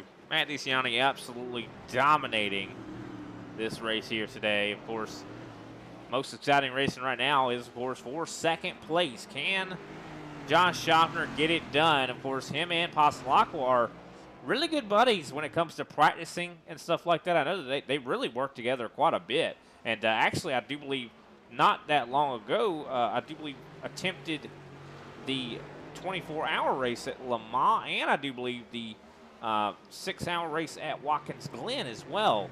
So they're road course guys. They really put a lot of work in when it comes to road course racing, and to see these guys kind of pitting, their efforts against one another, it's kind of interesting to watch. All you're telling me is that they're competitive. That's all I got from what you were saying. Right, absolutely. You know, Schaffner was talking to us about that, one of those 24-hour Sebring races that he shifted over 2,000 times, and I'm thinking to myself, that's about 1,985 more times than I want to do it.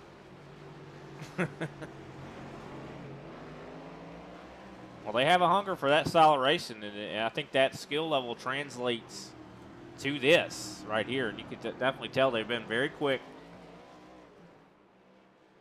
I mean, it just goes to show just the vast level of experience that our drivers have here in the ISCA. I mean, not only the fact that you can actually go out and do this type of racing, but we have drivers that are proficient in all of this. You know, I don't know. It makes my heart go pitter-patter. 2 laps to go for this one's officially in the books. Matt DeCiani getting her done. Josh Schaffner's got Brandon Passalacqua on the run. I think right now this is a battle just to see who's going to talk to me. Yeah, it does appear to be the case. That's for sure. Kenny Powell, of course, right ahead of these guys. Could he come into, to cause anything here? I mean, I know that they're all on the same team, so I think Powell's probably going to try to stay out of the way if he can. Yeah, I highly doubt Kenny Powell is going to be the procuring cause for a pass. He will definitely do what he needs to do to find the right spot. Like right now, I'm sure he's going to try to get out of the way. Oh, yeah, out of the way. Yeah. Hey, do we even bring that car back, though? I mean, I'm just asking. Might as well go ahead and take that one out to the dump. Yeah, put that in there. Definitely don't need to scale that car. That's like missing some fenders. And put it in the river. What was it? I heard all these mafia guys that are in that river. Go ahead and put it Yeah. there. Let them have a little, why can't they have a NASCAR? yeah, someplace to sit in. I mean, more comfortable in the bottom of the river. Probably be better as a reef of some sort. Well, it's already prepped for Demolition Derby, and it's obviously running pretty good. So, final lap here. White flag is out for Matt DeCiani. This is the last lap that Schaffner has a chance. What is he willing to do? Does he risk it all, guys? I don't think he's going to press the envelope. If it opens up, he's definitely going to take the letter out. But he's not gonna press his envelope because he could stand a chance to wreck his car and finish 4th. I think he puts as much pressure on the back of Passalacqua as he can. I know these two probably practice together, but Schaffner's out going to risk taking both of them off the podium just to try to better his spot. So, plus, I mean, he's Josh Schaffner. Dude, that's Brandon Passalacqua. That's the Iceman. You're not going to melt that. He's not pressured. They're battling. I think they're anything. going to start battling here. You saw Passalacqua kind of trying to cut the line off. Schaffner closed in a ton. They're right to each other's bumpers. This is going to be a good last lap here. Yeah, Schaffner's been turning tremendous lap times. Oh, a little bit of contact with the wall there for Passalacqua. Could this open the door up? Passalacqua starting to get shook. That's the Iceman. He's not going to melt. I think he might hold on, though, as we're getting closer and closer to the start-finish line. This corner right here is going to tell it all. Yeah, and I think Passalacqua is going to hold on to it. As Matt DeCiani, of course, wins this race. As Passalacqua was able to hold on to second place. And what a dominant win for the one of Matt DeCiani. But there's a lot of stories that are left to be told here tonight, but we got to sum them all up in just this closing, man. It was a battle of attrition, just like we predicted. We kind of hoped that we would have a lot of layers left, but at the end of this thing, we only had 3 cars left on the lead lap. So that should tell you what it was. A lot of meatball flags, repairs required. And as it ends, Matt DeCiani brings it home. Brandon Pasalacqua, P2. Josh Schaffner brings it home in P3. That's your podium. Patrick Gitter in 4th. Stephen Thompson, 5th. 6th place, Greg Wojcinski. 7th, Kevin Zosiak. 8th, Frank Flores. 9th, Kenny Powell. And 10th, rounding out your top 10, Mark Sanchez. Of course, Charles Joplin in 11th place. J.C. Evans in 12th.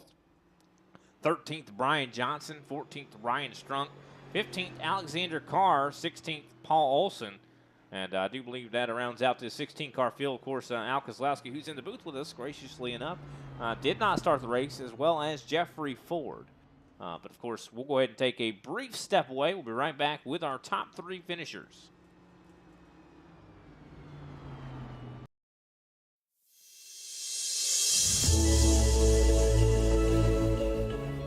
Hey everybody, my name is Warren Maddox. I am the president of Ultimate Experience Outdoors. Our mission, we are dedicated to taking veterans, first responders, youth, and Gold Star family members on outdoor excursions across the country.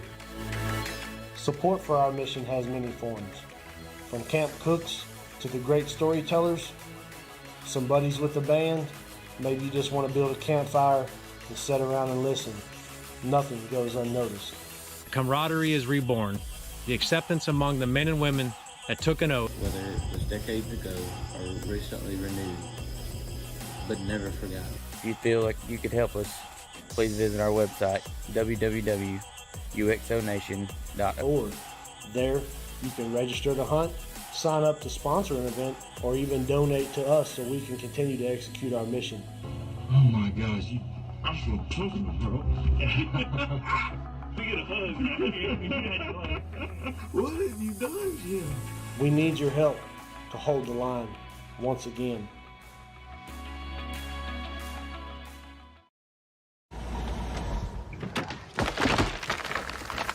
No.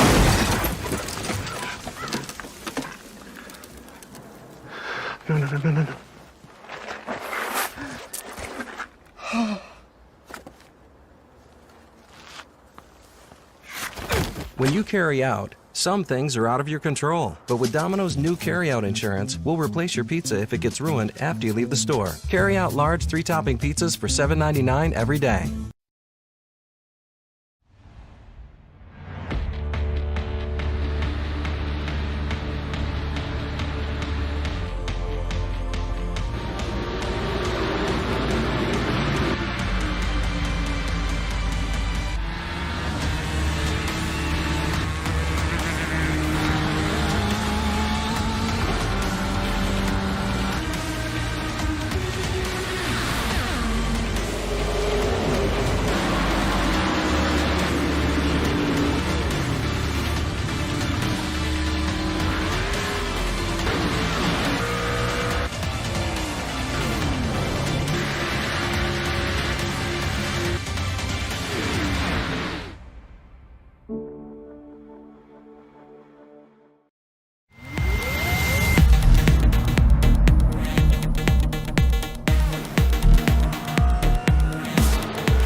And we are back, ladies and gentlemen.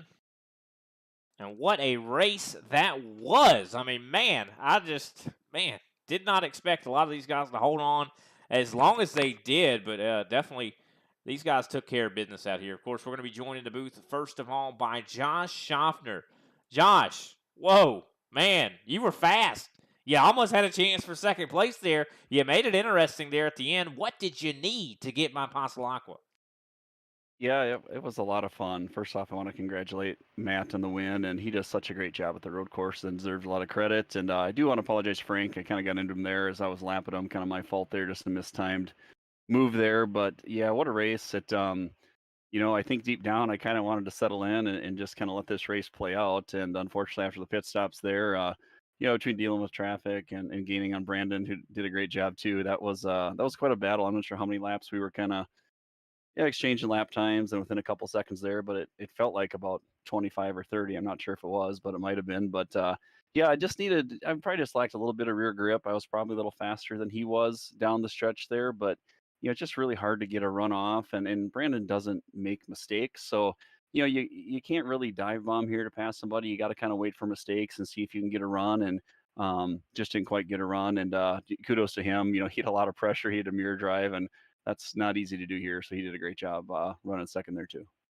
Yeah, for sure. I mean, and you were no slouch either. You actually ran the fastest lap out of everybody out there. A minute 26.566. I mean, we heard that you had this track circled on your calendar. How much preparation did you have to put in to get a lap time like that? I mean, that is a crazy fast lap. Yeah, I wanted to make sure I was good second half of the race. I knew with the late start it was going to cool down, and I felt like my comfort zone in the car was probably a little stronger on the cooler track, but also the first half of the race you just have to survive. And I just wanted to get through the first 5 laps especially, and then try to settle into a rhythm and maintain pace. And Patrick had really good pace there early too, and had to be patient there and was able to get around him. And then from there I just had to kind of chip away at it. I think Brandon was maybe out of me 7 seconds at one point, and between him dealing with traffic and other things, and me just putting out really consistent lap times, was able to get there. But yeah, car was super fast as it cooled off, and I was clicking off 126s there consistently, and yeah, just a lot of fun, and just great to be on the podium. I've been working on the road course stuff, and after Coda, I said I'm not going to have a performance like that again, and I've been just trying to put laps in and get better and understand what it takes to be fast on the road. Yeah, you definitely showed a lot of pace out there for sure, and a lot of, I'd say, patience as well. I mean, this racetrack, how difficult was it? I mean, it seems like, this is like a treacherous place, hardest road course I've probably ever seen. I mean, you've seen walls everywhere, no runoff. You can't make a mistake. I mean, how did you, Mhm. rise to that kind of challenge? Yeah, it's a mindset a little bit. The layout of the course, is fairly easy to pick up on. Like from my standpoint, preparing, okay, sometimes you get Dakota or Sonoma, you can kind of get lost out there. Here, it's a fairly easy layout to learn, and then from there, it's just understanding how to manage apexes that are walls, and then also understanding that there's no runoff areas, there's no grass, there's no curb. So it's just a mindset, a little bit of survival. You got to kind of give yourself a kind of a endurance race mentality of you're just not, you can't hit nothing, you can't make mistakes. And for me, that's once I get that mindset and get settled in, that's easy to do. And the harder thing is just going fast, and that's what takes a lot of practice. Well, you definitely did both here tonight. Of course, I do believe next week we're going to be going to, I do believe, Atlanta, if I'm not mistaken, and more of a super speedway compared to what we're seeing here this week. How do you feel about that? I know it usually puts on some very exciting racing, of course, much different than this. Yeah, no, looking forward to it. That's a different race, a different challenge now, but I think we'll be fast there. And I think I had a shot to win that down the backstretch earlier this year, and Brandon made a good move there and edged me out. But yeah, looking forward to it, and it'll be nice to take a break from the road racing and get back to an oval. All right. Well, thanks for your time, Josh. Who can we shout out after this third place finish? Yeah, definitely want to thank my wife and daughters for the time, and huge shout out. Brandon Pasalaco, a lot of one-on-one practice with him. He's such a great road racer and a lot to learn there. So I owe him a lot for helping out and running some laps and getting the car dialed in. And you also want to thank ISCA and everyone at G&G. Put a lot of preparation in this week, and thank Kenny, you guys up in the booth, Al and Brian, appreciate it each week, and obviously our great drivers. Congrats to Matt and Brandon on the podium, and always want to thank Pioneer Seeds and all our great farmers and ranchers across the country. All right, Josh. We'll see you next week at Atlanta, brother. Happy 4th of July as well. You too. Thank you. All right, that was Josh Schaffner, driver of the 50 machine. Comes home in third place. Led one lap, turned the fastest lap of the race. Of course, next up is Brandon Pasalacqua. Big Al standing by. Brandon Pasalacqua, Big Al up in the booth. You have me. What up, Big Al? How you doing?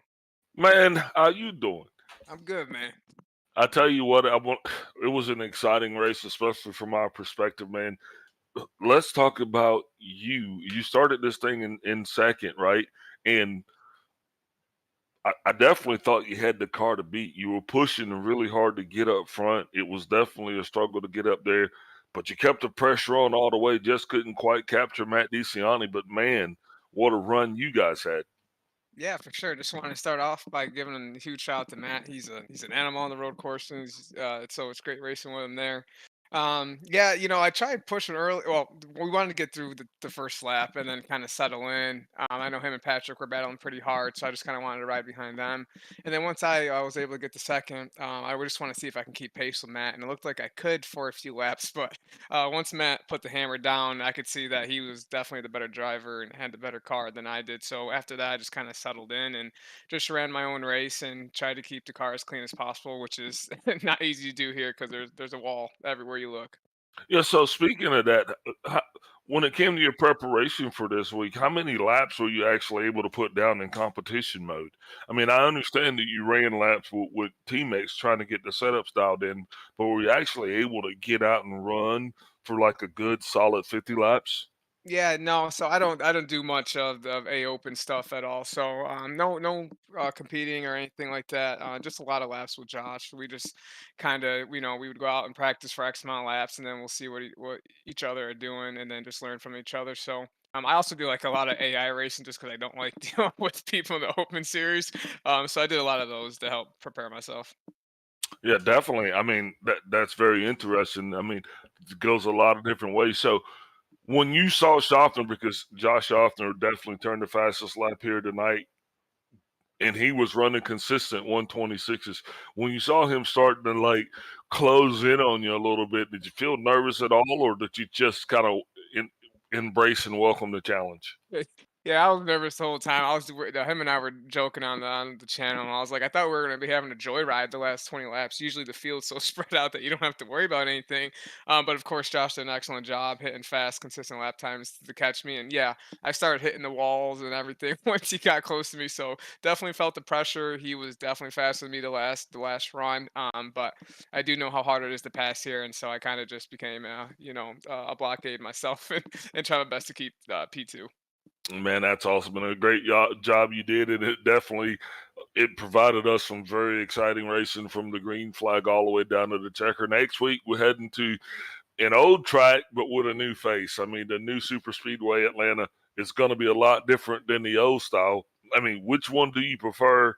And are you excited about it? And what's this week going to look forward for you guys as you get ready for preparation for this one? Yeah, I'm actually just happy we're going to a super speedway because we've had a lot of difficult tracks and different tracks the last few weeks. So that involves a lot of laps during the week and a lot of practice down the setup in. So it'd be nice to go to super speedway where you you can go throw away any setup pretty much you want and just go. Hope for the best and hope you have good luck and you put yourself in the right position. But in terms of the two different styles of Atlanta, I loved old Atlanta. I actually had a lot of luck there and had a decent most wins I've had in iRacing. It was at the old Atlanta. I'm not saying it was much, but nonetheless. But I also got a league win here earlier in the year in Atlanta. So either way, it's fine with me. Super speedway racing is super speedway racing. You just kind of hang out, ride with people you're comfortable with, and then hope that you're there at the end to make a run for the win. Man, well, once again, well said. Congratulations to coming out here putting on a heck of a show. It definitely paid off, and man, it was a pleasure to watch. Uh, Good luck, and before we let you go, who you going to shout out for tonight's second place finish? Yes, sir. Yeah, definitely. Again, just want to give a shout out to Matt for an excellent run, finishing first, and then a huge shout out to Josh. A lot of work goes in each week, and learn from him over the course of this year has been a tremendous help to me and getting better. So I appreciate him.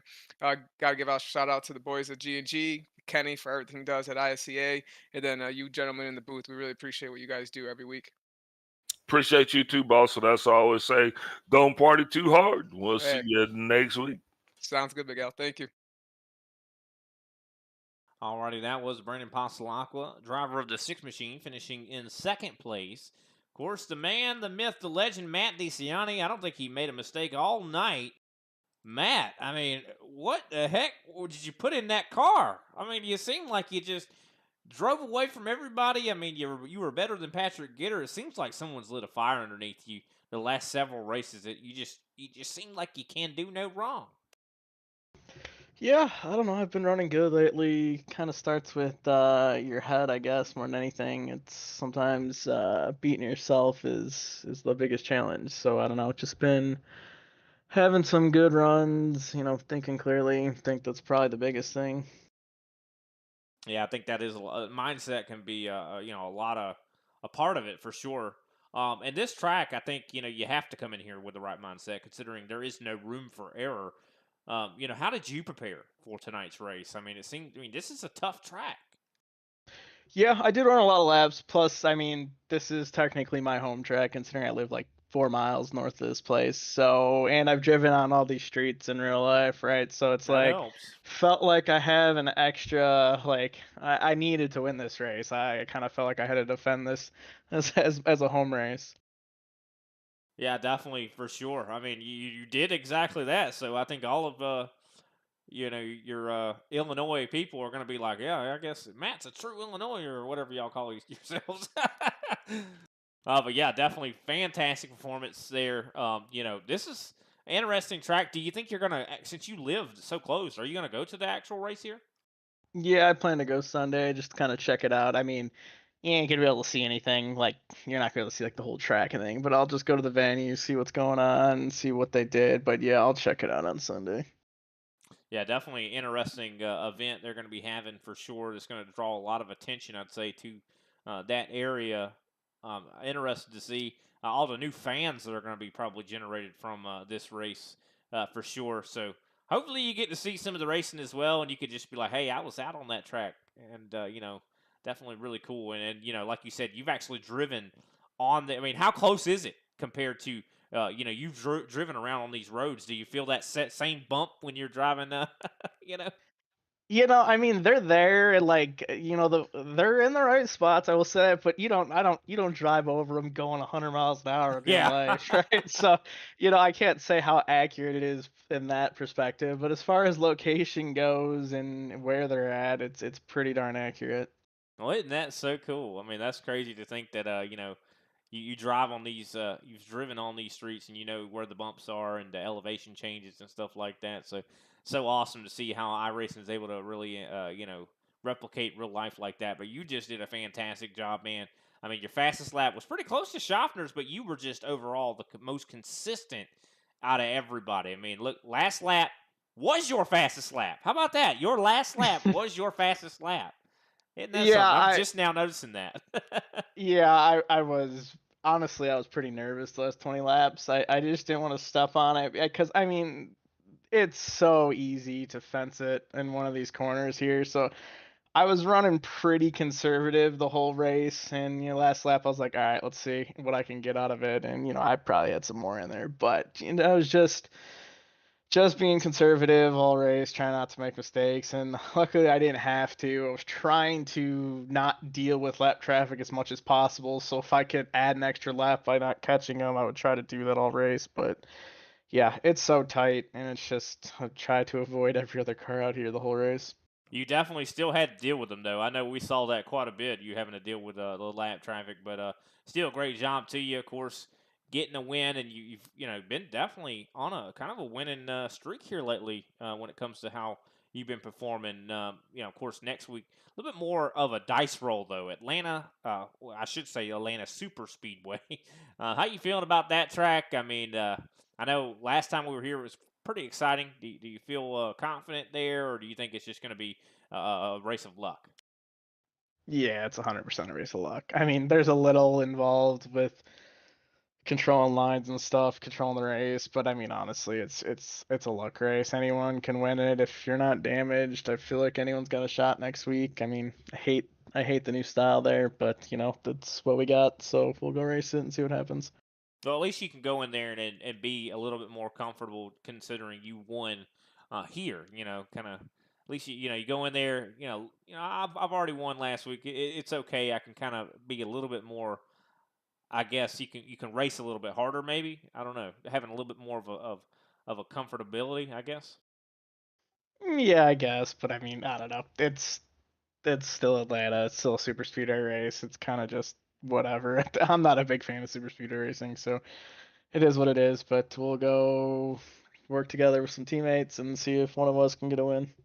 Well, I know that if that's what it comes down to, if it comes down to team racing, you guys are going to do well. Just considering, I mean, you and Patrick Gitter, Shane Parrish. I mean, I know we didn't see him tonight, but I'm pretty sure he'll probably be there at Atlanta, and I'm sure Frank Flores. I know he's kind of got a tentative, somewhat of an affiliation with you guys. So I mean, you guys have been really strong here as of late. I have no doubts you'll be strong as well at Atlanta. Who could we give a shout out to, Matt, after this dominant win here tonight? Yeah, thanks to you guys for calling the race. Thanks for Kenny for putting on the league. Shout out to Brandon and Josh. They did a great job today. They kept me on my toes. I couldn't just chill all race. They did good tonight too. Shout out to Michael Conti. Gives us fantastic setups every week. EPI, Martin PC. I've been running on a Martin PC for the last like month, 2 months now, and they have fantastic computers. But yeah, thanks everyone. All right. Well, thanks for your time, Matt. We'll see you later, and have a happy 4th of July, brother. Thanks, you guys too. All righty, that was Matt DeCiani, our winner here tonight. Definitely a great job to him. Led 59 laps, finished with over 15 seconds on second place. He put everybody a lap down up to 4th. What a race. I mean, I'll tell you, I actually enjoyed this one, Big Al. I was a little apprehensive, a little scared, didn't really want to watch this race, but I'll tell you, I was pleasantly surprised. I was surprised. And I had to listen to all of that. I had to endure that negativity. Yeah, and you did. You endured it with the best of them. I'll tell you what. But man, what are your final thoughts here? Are you excited to come back? You think maybe we could try this at another city? I definitely think this is going to be a template that NASCAR can use around the United States to get more people into motorsports. There's nothing like hearing and feeling that naturally aspirated V8. I mean, it'll change your life. Man, I also want to just say, hey, happy birthday to the nation. You know, I'm 20 years, 4 months, 9 days, so I'm all about it. And also, happy birthday to my lovely bride. Her birthday is on the 4th of July. Celebrating her as well, man. Thank you for being a gracious host. Thanks, Kenny, for giving us opportunity, and applaud all of the drivers, man, for coming out here giving us something to talk about.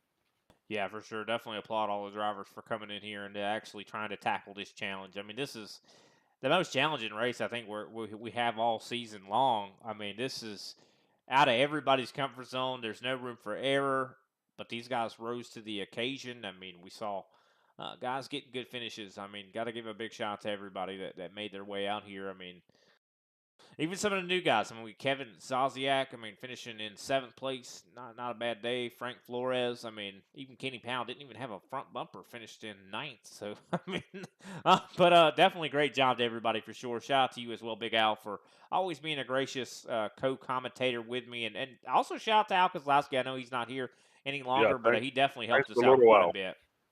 Yeah, thanks, Laurel, for helping out. Yeah, for sure. He definitely made it a lot easier, and he brought some really good talking points to the show here tonight, for sure.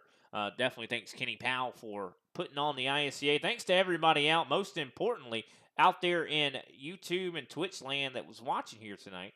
But thanks for watching. We'll see you next week, next Thursday around 9:15 p.m. Eastern Standard Time.